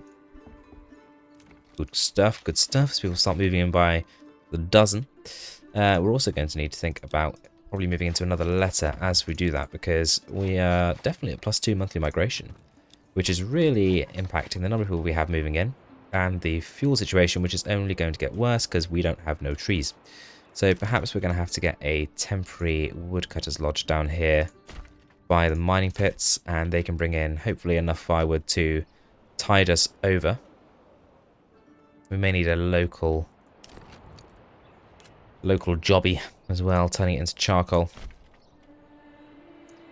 But we are making progress, if not as fast as we were in the previous town. Now, we have got loads of money, so I suggest we spend some of that on importing some stone, some dressed stone, so that it's ready for when it comes time to build a level 2 church, amongst other things. We've got roof tiles, and we'll order in as well. Make sure we get enough rubble stone coming in, because we are going to need that for other structures, and we'll also set to import a little bit of mortar, so we've got that as well. We've got the money for it, and pretty soon when we start exporting metal goods, we'll have even more money for it, and won't that be wonderful? So you are going to be a blacksmith's workshop, and then we'll make the one above you an armourer's workshop, I think. Nearly there with all these upgrades, and we can go through and buy a whole raft of animals for these burgage plots. And we've got 99 pork, and we've got a chicken too. Oh, lovely. So hopefully we're not going to struggle to fit the food variety when it comes to meats. We are definitely eating all the fish we produce, but I don't think there's a whole much we can do about that. So this is going to be all goats. We've got all pigs down here, and then maybe another one will be, the A, for example, can be all chickens. And that'll be the next one we expand into, I think. So I'm going to get to doing a few upgrades here, and I'll get all the animals bought here, and then we will see where we're at.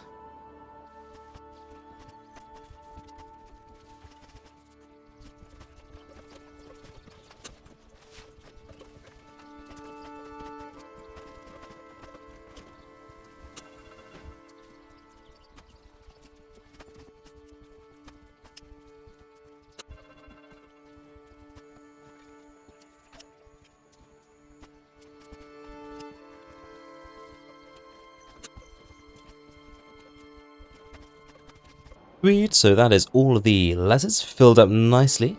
Oh, look at that. Typical tea. Absolutely splendid. Right, so, quite happy with how that's filled out. But of course now, the whole point of this blooming playthrough is to get everything up to the upgrade level of a large town. And to do that, we need to get past level blooming 2. Now, first goal has been to fill everything up. We've done that. We've got 28 available living spaces, so we're not shy on space for people to move in. And we're struggling a little bit with our market stalls, making sure everyone is catered to, but we're just about getting there. Food is still looking absolutely fantabidozy, so we don't need to worry about that, but there is plenty of upgrading to do. So let's get to upgrading what we already have before we start to move on to anything else. And I've built here a large tavern. The sneaky plan is to buy in all of the alcohols, and with the alcohols, we can make people very, very happy. I don't know if you've noticed, but alcohol tends to have that effect on people, and that is the only thing we need, because the clothing industry has gone quite well, actually. So we've also been mining some iron ore this whole time, and we've been turning it into goods. So we've got mail armour, we've got plate armour, we've got helmets, we've got spears, polearms, sidearms, anything a self-respecting villain could possibly want. So I'm going to start exporting those with some of our lovely, lovely treasure we've built up here. So let's head on over to the tradey trades, and we're going to export just about everything that we possibly can to bring in some additional money so that we can start importing some alcohol. Now, I did consider importing just barley, but I think we may just go straight to alcohol. We'll look at the prices and see how it works out. And we don't need a surplus of any of these things, so we can set all of these to 0. Gosh, some expensive routes here, aren't they? But I'm sure they'll be worth it, because we're going to be sending lots and lots of it away. Good stuff. 0, 0, 0. Export. Ugh. Took a right hit in the financials. But there we have that. Now, we definitely have more iron ore than we have iron, which means we need a few more workers in the bloomeries. So let's double up our bloomeries with workers. Splendid. And we've got quite a few sheep, so I've held a few extra pastures. So before long, we can probably start to look to put some of them to sleep. Put some of them to sleep with a side of mint sauce. But we won't worry about that just for the moment. We're also definitely going to need more than one trading post, so I think it would be a good idea to build some additional of those, ready to export all those additional goods that we want to be selling onto the market. Now, up here next to the connection to the T is probably a good location. So we're just going to build 3 along here. And then we're also going to put in some additional stables that we'll need to house all of the lovely horses that will carry our goods across the lands. So we'll need 6 of those for our new trade posts. Splendid stuff.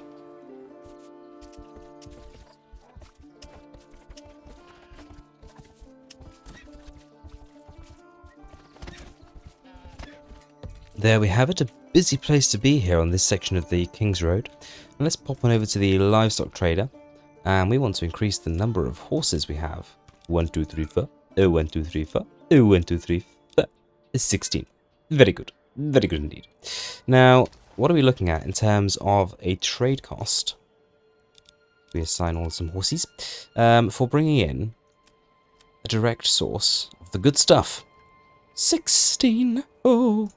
What about if we just bring in the malt? Crafting materials. Malt. 14. Not much cheaper. You know what? We're going to try and import ale straight off. Boom! Desired surplus. 100 ales, please. Good stuff. And we'll set all of these to bring in their horses once they arrive with us. And we've got a few families unassigned, and that's brilliant. But we are going to start needing to give them some jobs. Yes. And have we filled up that pasture? It's getting there, isn't it? We did actually build a sheep farm. So maybe we should get some people working there. And the weaver's workshops are full. So we could potentially export any additional wool we have. Although it actually looks like we've made our way through it all. That may be because only one sheep farm was handling all the sheep though, so with that additional sheep farm we might find that we start producing a little bit more.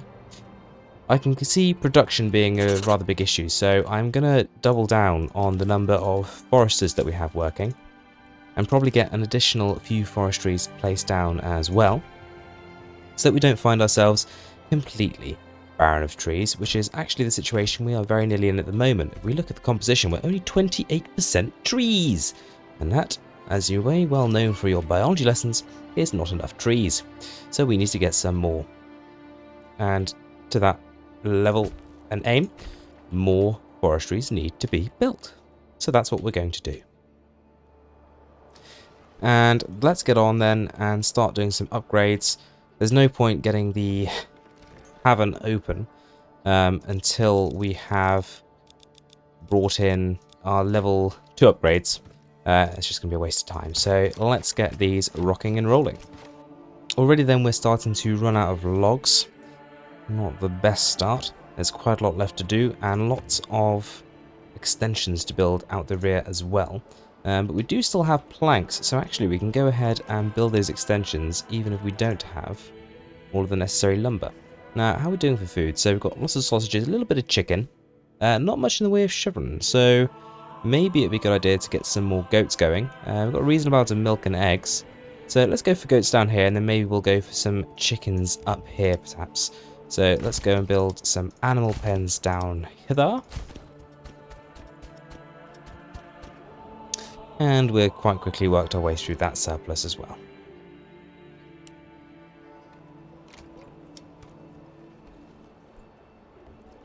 Ah, we're showing Shroom Town levels, that would explain it. Yes, completely out. Starkers. Alright, well, tis what it is. Let's also assign a couple of workers to these trading posts to start get them operational. These fully operational trading posts will catch the rebels by surprise. No, I don't know what I mean either. No, it doesn't matter. Yes, we should move on. Typical. C. There is more upgrading to be done, let's see. Okay, I'm going to go away and stare at the screen a while we get some resources in. Tally-ho! Now, while all that is going on, it occurs to me that we don't have any fruits. We're simply not keeping up with the tiny little orchards we have up here. So I'm thinking of expanding our orchard capacity. No, go away. No more taxes. Expanding our orchard, not orchid capacity. We don't have any orchid capacity as it is. We can't expand it. Expand our orchard capacity by building more of these type burgage plots up here along this way. But for the purposes of growing some lovely, lovely apple things. What are they called? Orchards. Those are the ones. Thank you, brain. So we'll extend these across here and build some more in, and I'll slightly expand the capacity up here in the non-typical tea region. We may also build another granary and storehouse to help with that as well behind the church here. So I'll go on and do that now. So have a little look at what we do, and then we'll see how it looks afterwards, shall we? Yeah, very good. Nice one. Let's go. Little additional arthritis later, and we have an extended grid up at the top here. Space for 1, 2, 3, 4, 5, 6 areas for us to colonize with some lovely, lovely, lovely orchards. So, let's see, build these as small as we possibly can. Good shenanigans. Oh, wrong way. No. From this corner? Question mark. Smiley face. Yes, from this corner. Okay. Now, you may have noticed that every time I build roads, my sanity level noticeably drops. It is something I'm aware of. It's something I'm looking into. Until there's some kind of tool in the game to help with that, I fear that there is nothing to do but watch me go insane. I hope that's at least enjoyable for you. And if it is, then I'm a little bit worried for you, but a little bit glad that you're still here. So thank you. Right, let's fill these up. Hopefully in a more satisfying way than I fill the filler with air and noise. Yes, okay. Typical T has finally lost it. Sir Typical T has lost his marbles. Oh heavens, I'm a few timbers short. Speed up the time, and hopefully a few lumbers will be knocked down of the about 15 trees we have left to us in this region, which yes, is concerning. We've got lots and lots and lots of foresters' huts supposedly out planting trees, but I'm starting to think that they're planting trees with about the same guile and initiative as a mega corporation who say they plant a tree for every purchase you make, in that they say they're planting them, but nobody actually believes them, and there's no evidence to suggest they actually are. However, they have been cutting things down. It's at least 6 times, so we can go ahead and build some additional industry here. Because never forget, capitalism doesn't stop moving, even if oil does. Something about who moves, I don't understand. Okay, lovely way to date the video. Hopefully that doesn't blow up in my face. Let's carry on. We've got a church, that's good. Some berries growing, that's nice. We've got food and fuel for many a month. And the typical T symbol of prosperity and just general superiority is looking quite lovely. And it does fill out in lovely shaded. P is a little less shaded than I perhaps like it to be. But, you know, P is meant to be fairly clear anyway. So it looks quite good. I'm quite happy with it. And, you know, this is going to give us some additional space to put some trees. And I really like this style of grid burgage plot. Maybe that's something that we could look at next time. Perhaps for the next region, we could go for an American grid style city. For now, though, we're playing the game like some kind of absolutely insane person. So let's build these properties and let's stop Typical T from talking, for goodness sake.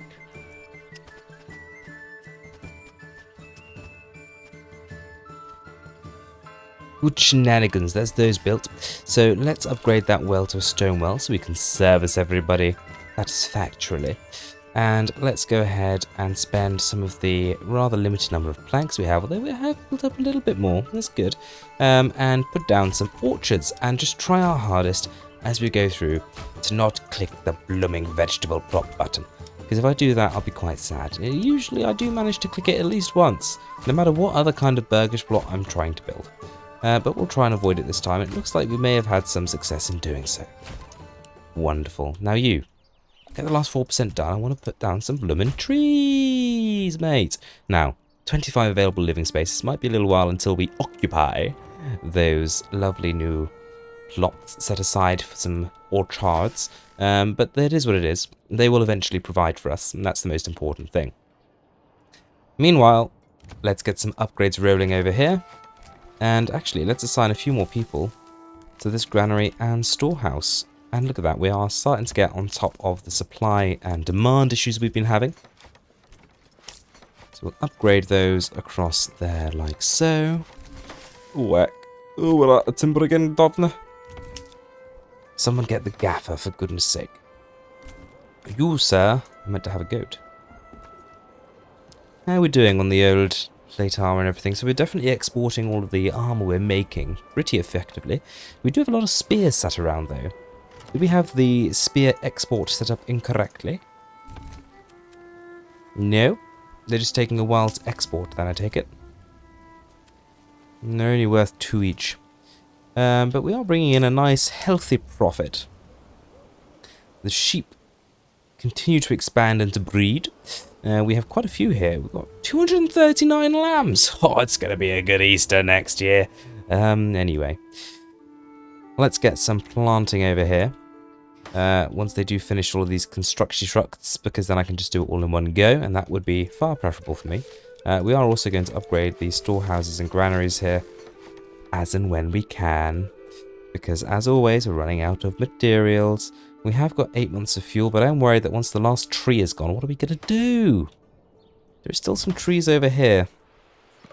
Little thickets left over. I just only hope that our foresters are out there doing the God's work, planting and sowing their seeds. Wonderful. Are you done yet? Oh, come on. 50%. So boring. Yeah, finally. Right. So let's go for apples, pears, quinces, apples, pears, quinces, apples, pears, quinces, apples, pears, apples. No, I wouldn't do that to you. Don't worry. I'm not that harsh and cruel. At least not on the face of it. More upgrades. Sally forth.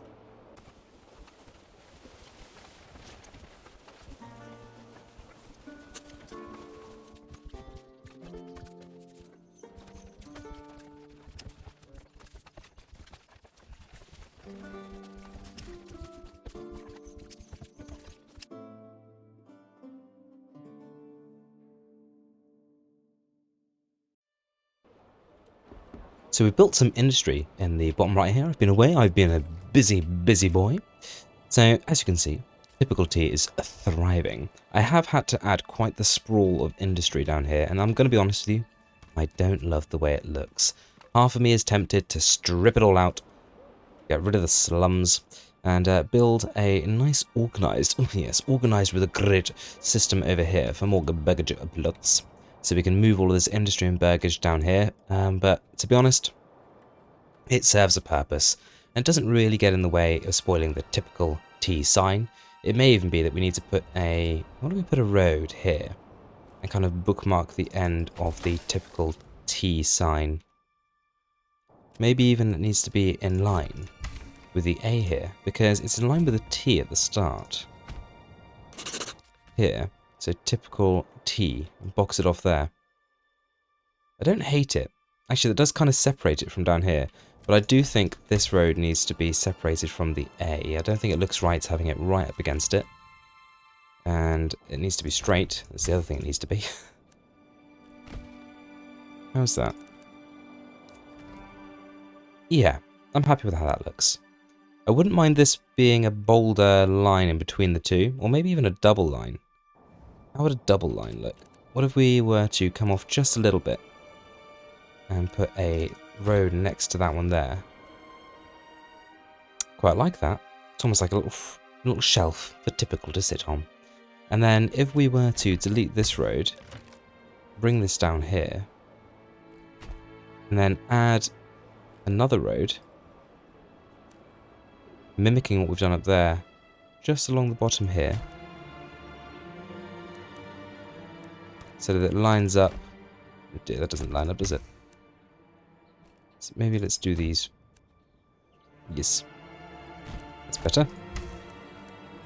Do that. And then do the same at this end. How's that look? Oh yes, typical T. Underscores it nicely. I'm happy with that. Maybe this one at the bottom should be a little wider though. Looks a little squat. Yeah, how about there?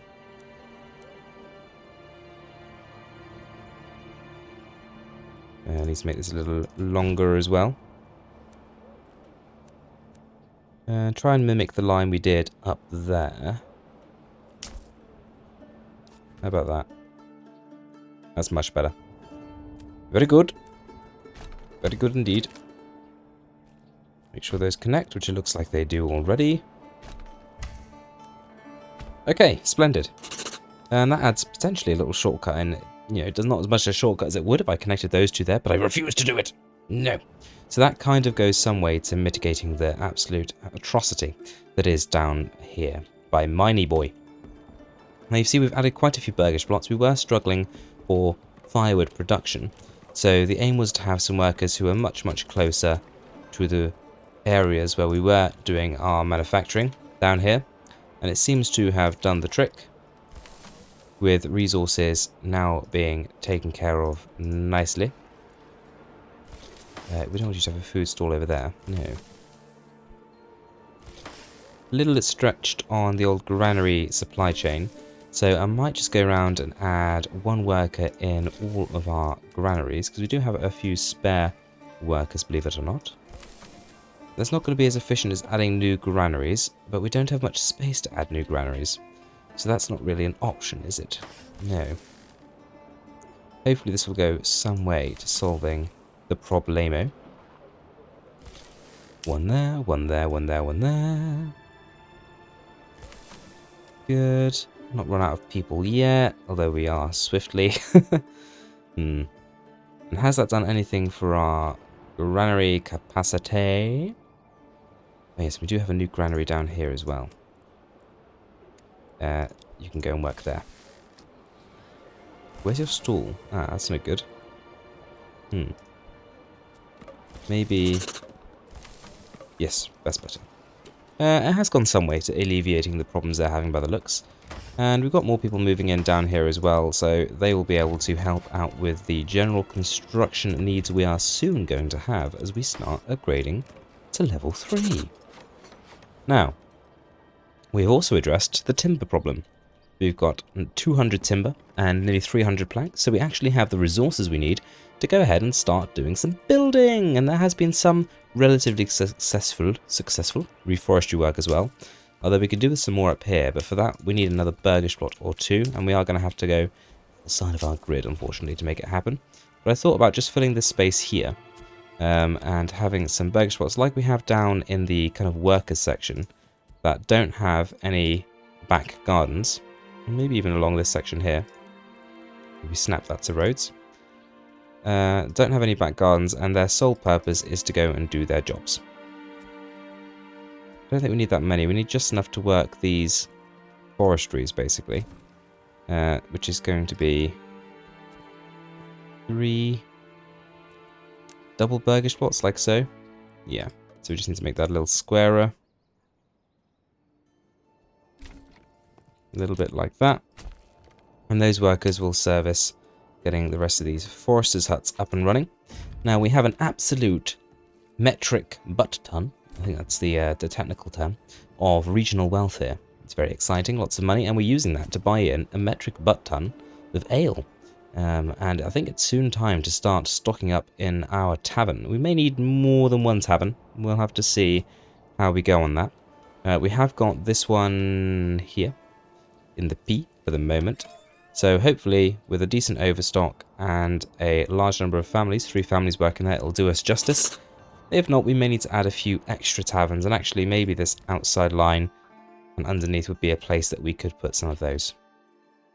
We could also put a tavern over here to upgrade some of these burgage plots to a higher level, but I'm quite happy with really just focusing on upgrading typical tea itself. Now we may need a tavern over here to service this area. I'm not overly fussed about these burgages, but again, we'll just have to see how well this tavern services the surrounding area. We'll almost certainly need to find space for some more.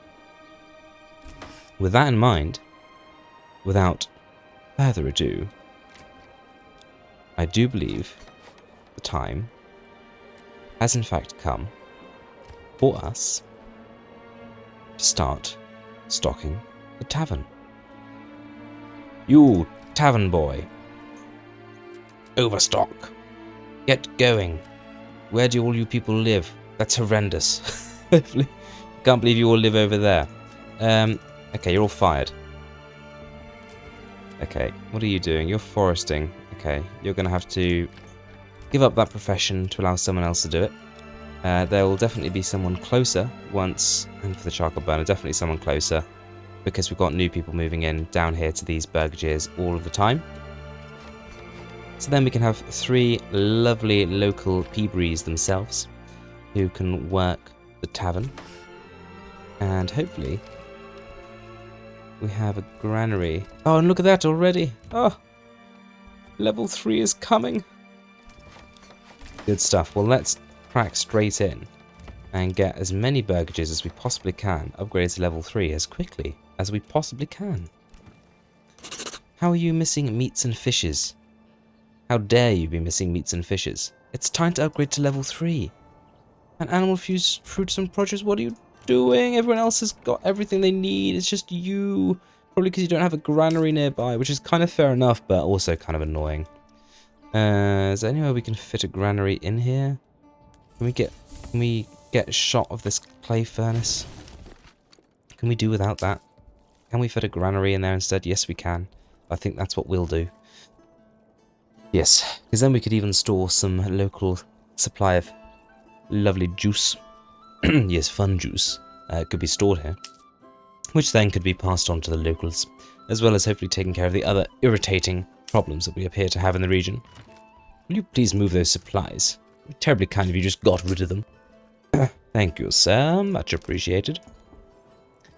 And then we're going to place down a granary, and then a small market stall area behind it.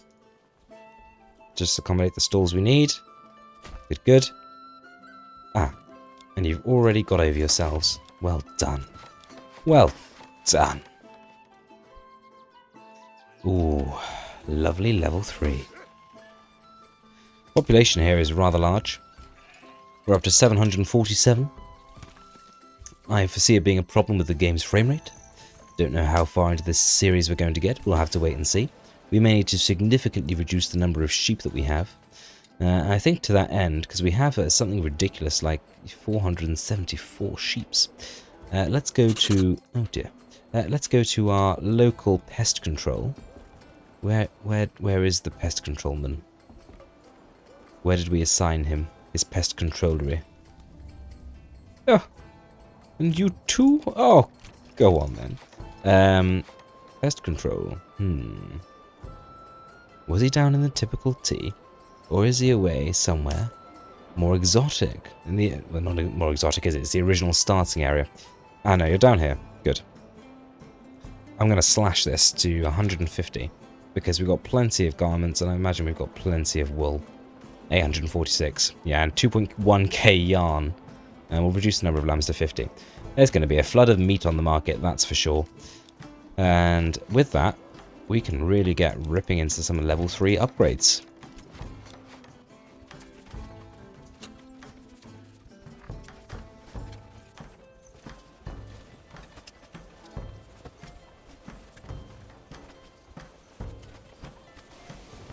Good stuff. Ah, and just like that, large village. Very nice indeed. Oh, and small town, one after another. Oh, it's almost too much to take. It's so beautiful. Oh, I apologize for my weeping. Okay. We haven't even burned through that much ale, and we still have 22,000 big ones. Right. Oh gosh, we've got our we actually have a next level settlement thing up here now. We didn't have that earlier on. Weird. So we need 15 families at level 4 or higher. And for that, of course, we need to get our brand new, lovely level 3 burgage plots. We need to have some grains, as well as animal produce and fruits. And I'm very surprised we don't have enough fruits for you. We actually have spare fruits right now. Is it just you? It is. Beverage, meats, produce. We have multiple meats, don't we? Mutton, chevron, pork. All sorts of things you could be having. And we do need to get footwear as well, so that's something we need to move on as well. Well, as it happens, we have actually stocked up a little bit of leather. So let's go to one of our brand spanker new level 3 burgage plots. Make you into a footwear boy. Yes, a footwear boy. Make us lovely shoes. We'll just do that with the one for now and see how we get on. As for the other grains, as yes, I do know it's bread now. I don't just need to supply people with grain. Why would I think that? To do that, I think we're just going to spend more of our money and just buy in the stuff. Why wait? Now, obviously, we've got a bit of a supply chain issue. Let's get 3 people working in this granary with immediate effect. Hopefully that'll help with some of these supply issues. But it looks like in some of our other areas as well, where we have got level 3 burgage plots, we're struggling a little bit with animal produce and fruits, which is bizarre because we have plenty of fruit from the great fruit farms over here. But obviously it's not all making its way down to these granaries, which is a bit concerning. We'll just have to see how we go on that one. Again, it may be something we need to buy more on. As we get more unassigned families, I'm quite keen as well to open up some additional trading posts so that we can really utilize all of the goods that we have to sell and help with buying everything in as well. So we'll build 3 new ones there, and we'll also equip those with some horse storage, just like so. Expanding on that side we've got over there. And with those, we should be able to export even more goods, because we do have a healthy surplus of a number of things. Finally of charcoal, which is nice to see, but we've got 4.6k iron ore and 4.5k clay. So that's a lot of stuff we can we can be exporting. And the yarn as well, 2.1k of that we could be exporting. As we make more iron slabs, we could export those. And we're not even exporting all of the armour we're making. We've got 75 spears, 25 helms, 10 plate armour and 7 mail that's not been exported. And that tells me that we need more people working on the selling front. We'll upgrade those to small stables right away. And let's pay a visit over to our good friend, the livestock trader, and tell him we want 1, 2, 3, 4, 5, 6, 7, 8, and 9, 10, 11, 12 new horses. And then I'll come over here, because I realise I've only got space for 6, and build some more horse storage down here. Good shenanigans. Now, we've got a few extra workers here, so I can probably get someone working at that forester's hut, and a couple more working at this granary. We'll upgrade that to a large granary as well. And hopefully we can start to get on top of this whole supply issue. Now, we reached the extent of where this tavern is reaching, because I've got to tell you, it's not very far. I suppose in some ways it doesn't matter, we don't need that many more level 3 burgage plots, but I'd quite like to have more level 3 burgage plots. Now this is going to mean having taverns that aren't strictly part of the typical T structure. That, or I suppose we could demolish a few houses. And I'm strongly considering doing that, rather than ruining the aesthetic. Where would we put them on the outside? They're quite large as well, aren't they? Yes, I did not think this through. I think we're going to have to lose burgage plots. We do have plenty of other spaces for these families to move into. That's the only uptick we have, with having properties upgraded to level 3. So in that sense, it's not the absolute end of the world. So we'll just have to wait for those supplies to be moved out the way so that we can build a tavern there. And then we've got one in T, P, we should probably have one in C then, I guess. And we'll have to, again, get rid of 2 of the lovely burgage plots. Oh, it hurts. So sad. And that, of course, is going to have an impact on our goat production with milk, etc., which is concerning in and of itself. But again, we may need just to buy more stuff in, although we are spending a fair amount on that ale. Well, hopefully things will balance out. And everything will just work out in the end, if we just pretend that it will for long enough, right? Right? I heard you all say right. And why are you all over there? Do we not have anyone down here that's available? You're a forester? Granary workers? Maybe not. Oh well. Let's assign 4 people to get working at the first trading post there. We've got plenty of space for people to move in, so hopefully additional families coming in will start to pick up the slack on construction. We're just getting rid of the last few logs over here by the looks of things. Got a bit of a ox cross situation here, I see. Now, when you're done having a chat, lads, could you move on? Thank you. Thank you very much. And you too, sir. Good. Glad you could finally get a move on. And in your place, we want to be putting some sort of tavern. Yes, like so. And are we ready to do the one over here also? No. Haven't quite got rid of the... There's blooming sheep out of the field. And the goats. Please take your goats somewhere. Let them run away. Yes, very good. Very good. Good gracious, and telewarping all over the place. Great Scott. Simply won't do, I tell you. Boots, how are we doing? We have 6 shoes. May need more than that. Why aren't you making more than that? Make more. I decree that you must make more. Oh, good heavens. In some sort of menu. We just need to get to the large town settlement level. Ooh, upgrade. Never miss a chance for an upgrade, do I? Ha ha ha. Stop taxing me. I've got so much money, but stop taxing me. Right. Yes, you're cold. Did we successfully slaughter the sheeps? Quite a few of them, yes. In fact, one of these pastures is now empty. Maybe moving those on as and when we get the time. We are having people move in quite quickly, with 10 unassigned families, but still, construction seems to take an absolute age.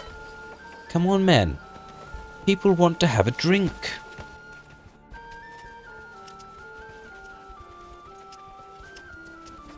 Oh, goodness, we're cold. Terribly sorry to hear about that. And someone needs burying. Oh, no! Oh, dear. Oh, it's a sad day in typical T-ville. Let's send someone to work at the local yurch. And let's get someone working at the tavern. Set an overstock. And then upgrade it almost immediately. Yes. Very good. Speed up time. Come on. Want to get through to the nicer months. Still okay on food. It will help once we start actually importing bread, of course, for the grains.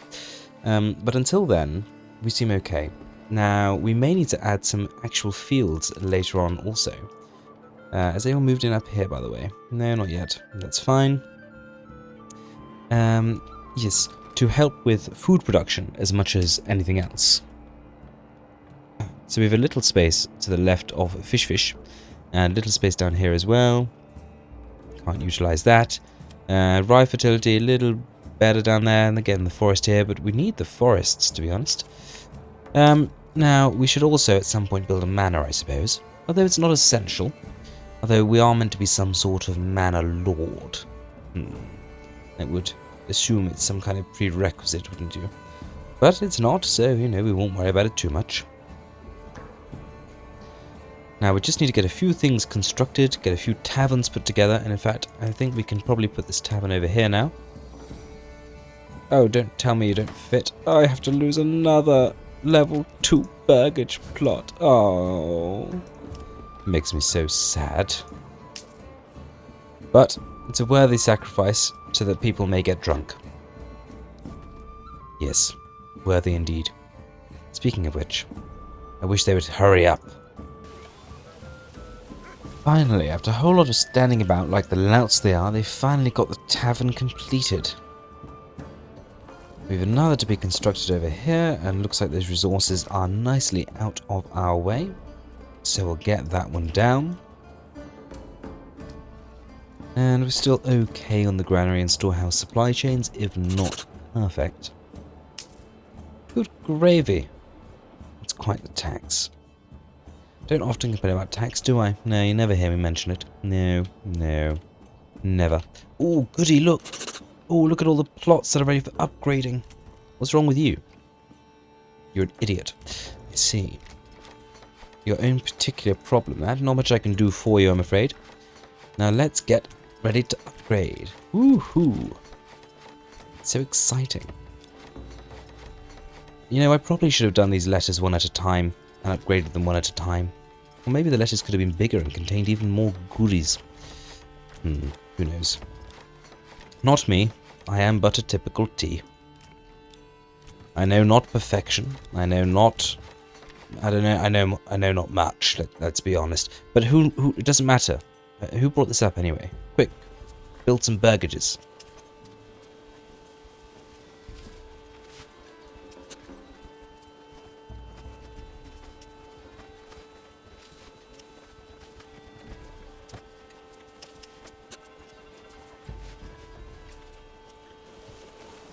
Good stuff.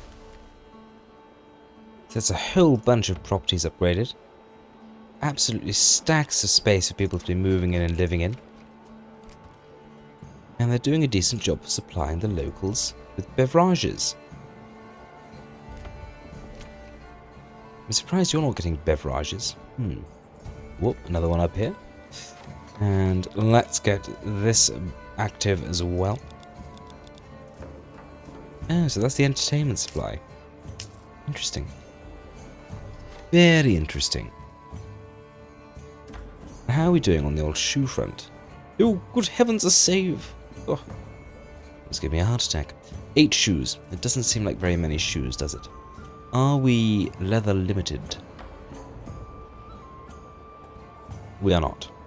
So perhaps we ought to be opening a second producer of the shod foot. Perhaps you here could be a foot shodder. Yes, I think you could. Kill and eat your chickens, sir, and become a foot shodder. So not quite reaching all the way down here, so we could put another one in here potentially.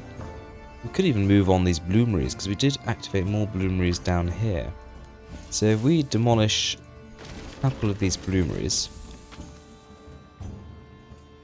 Oh, actually it would have been better over there, wouldn't it? Blast! Never mind. And then get some employees down here. And then we never used this building, and we never end up using this building.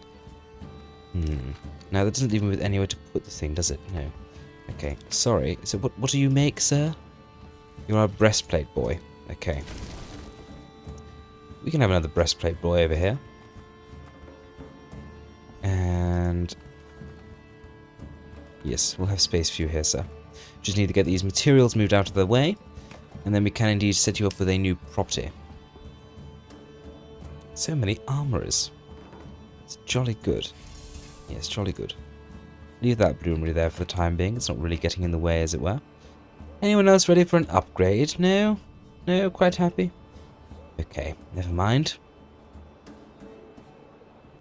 So let's get down a couple of burgage plots, or just the one here, to make the new armourer's shop, and then just as soon as that supply is out of our way, we can get down another tavern. Yes, very good. Come along now. It's just one log. What's taking so long? Come on. Come on! I really wish there was a delete button in this game. Alas, not a feature I as yet possess. How are we doing over here? Ooh, goody! The tavern is open. More workers, I say. And more level 3, I say. Yes, we are creating ourselves a food problem. Yes, we have spent an enormous amount of our regional wealth. No, that doesn't bode well for importing grain, but I'm going to do what every typical person does. I'm going to ignore my problems. Yes, that sounds a far better solution to me. How are we doing with the exporting over here? You need livestock. That was probably not helping you, the fact you did not have livestock. We need to give you all livestock to help you in the trading, yes? Yes, in the trading, yes? Yes. And so you can get properly trading now, and then we'll get a few more. Let's fill it out. Get a few more workers down there. And then you are going to be a Blake Smithery once you upgraded.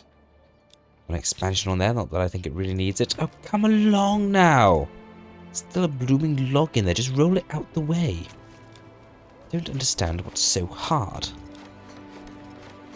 Upgrade all of you whom are worthy. Yes. Oh, more of you. More of you by the minute. No wonder the alcohol supply is running low and we're spending an enormous amount of money on it because everybody wants some. Managed to keep up on the resources we need at least, and I suppose it's cost quite a bit just upgrading these. They are 25 per burgage plot. See, now I'm not sure I want to even bother putting in a tavern down here because we've got so many level 3s up here. I just don't know that it's strictly necessary. We've got 45 available places for people to move in. I think we might even just fill this back out with burgage plots and give even more space over to armory production. I do quite like that idea. Yes. But it seems like they're never going to move those supplies. So there are only 6 spare families working on that at the moment, despite the fact we've got +2 monthly migration. Oh, good grief. There's even a burgage plot down there who's ready to upgrade. Snuck himself some drink out of the taverns farther afield, no doubt. And you. I should stop pressing the upgrade button. It's infectious. It's big, it's green, it's juicy, and I just want to press it. So badly. Okay, in all seriousness, let's start to focus on level 4. So hopefully that second plot, yeah, starting to get a few more shoes. So I think while we still have money, we should try and import some bread. And let's reduce the amount of ale we need to have, because it's blooming expensive, to 200. I think we've got a massive overstock at the moment. And on bread, let's try and have 150 at any given time. It's a tall order for our economy to deal with, but I maintain we have resources that we're making. We should be selling them. We could certainly be shifting more iron, that's for sure. So hopefully as we get more people moving into burgage plots, the trading posts will really start to kick into their own in terms of exporting. And perhaps we should make a few more goods as well, but I'm loath to turn over any more of these burgage plots from production of goats, etc. And to move them on to producing ironwares, because we're actually still a little shy on iron. Do with a few more iron slabs, which means a few more bloomeries, which of course means more buildings. We'll get there. We'll get there one day, but in the meantime, take a look at all these wonderful level 3 burgages.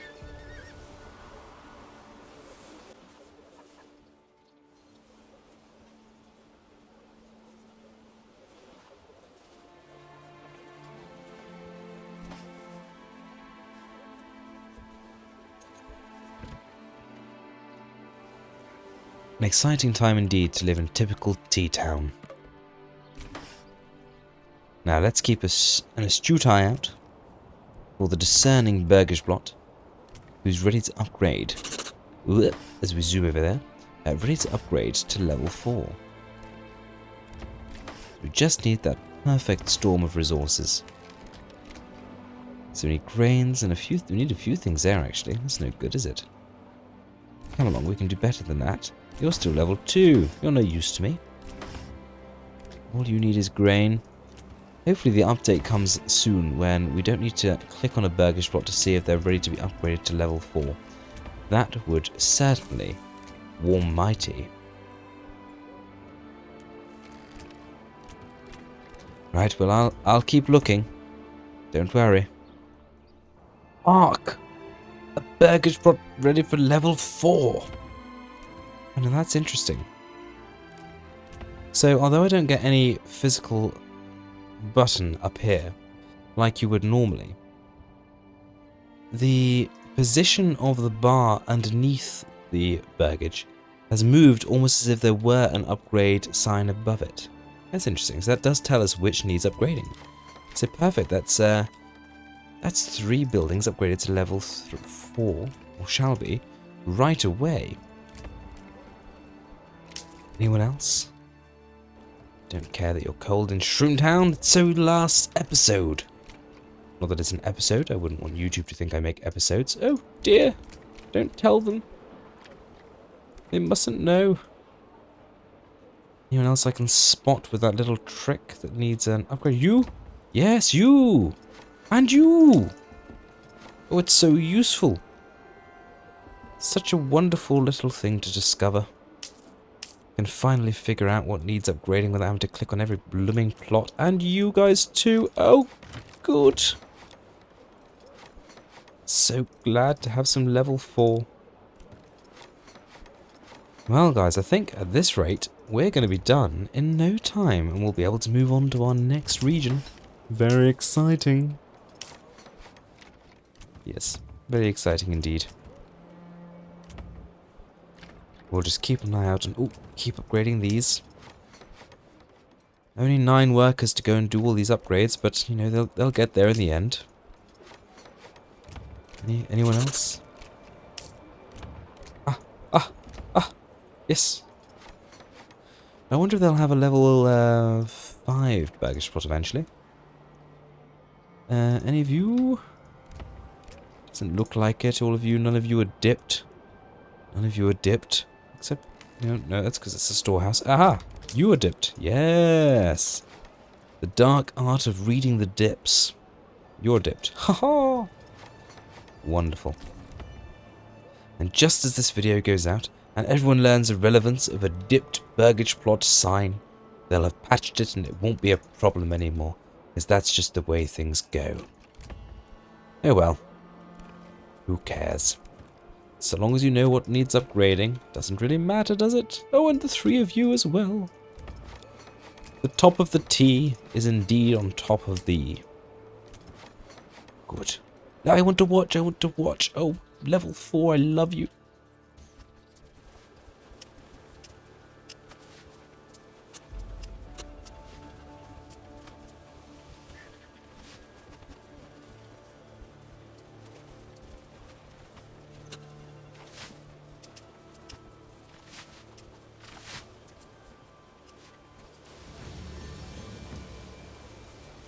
Whoop, and there we have the medium town and large town settlement level. Typical T has finally attained the large town settlement level. Well, isn't that simply wonderful?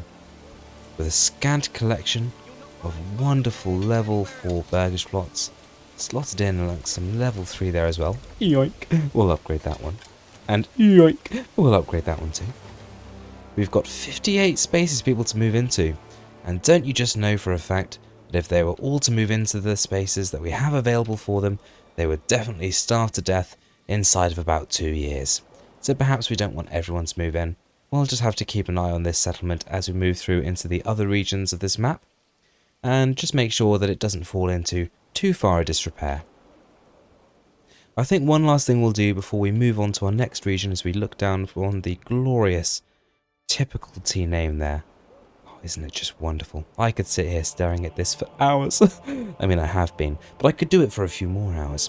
I think what we'll do is we'll get down a manor, possibly in this space here, maybe even with a little wall. No, we won't go too far. We'll put a little manor here, and I think that will call our time on this portion of the map in typical T-Town to a close. Right, so let's get the manor down.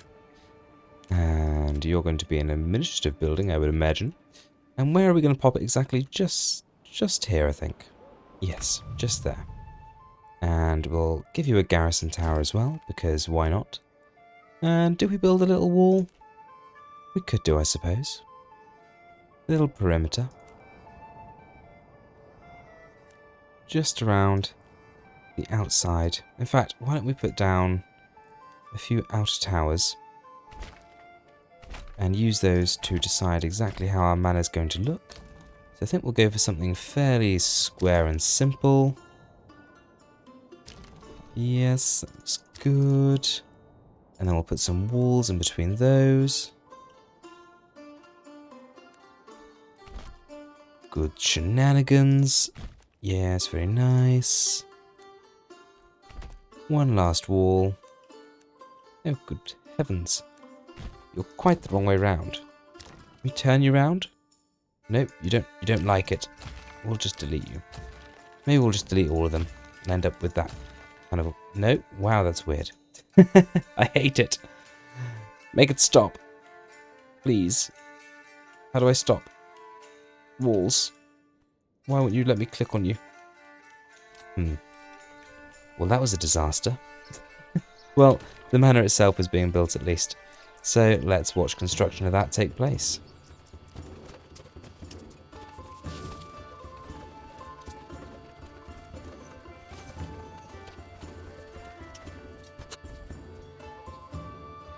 Good stuff. And with that, let's connect up the road up to the manor. And we'll just come off to the bottom here, I think. Yep, that's not too obtrusive. And with that, we'll draw to a close this chapter of Typical T. That's it for today, folks. I'd love to hear any suggestions you have for these or other videos. It would help me out no end if you could like the video and subscribe, and if you're feeling extra generous, then a comment is a great way to support the channel. If you're still in the mood to chill, then join me in another video. But for now, cheerio!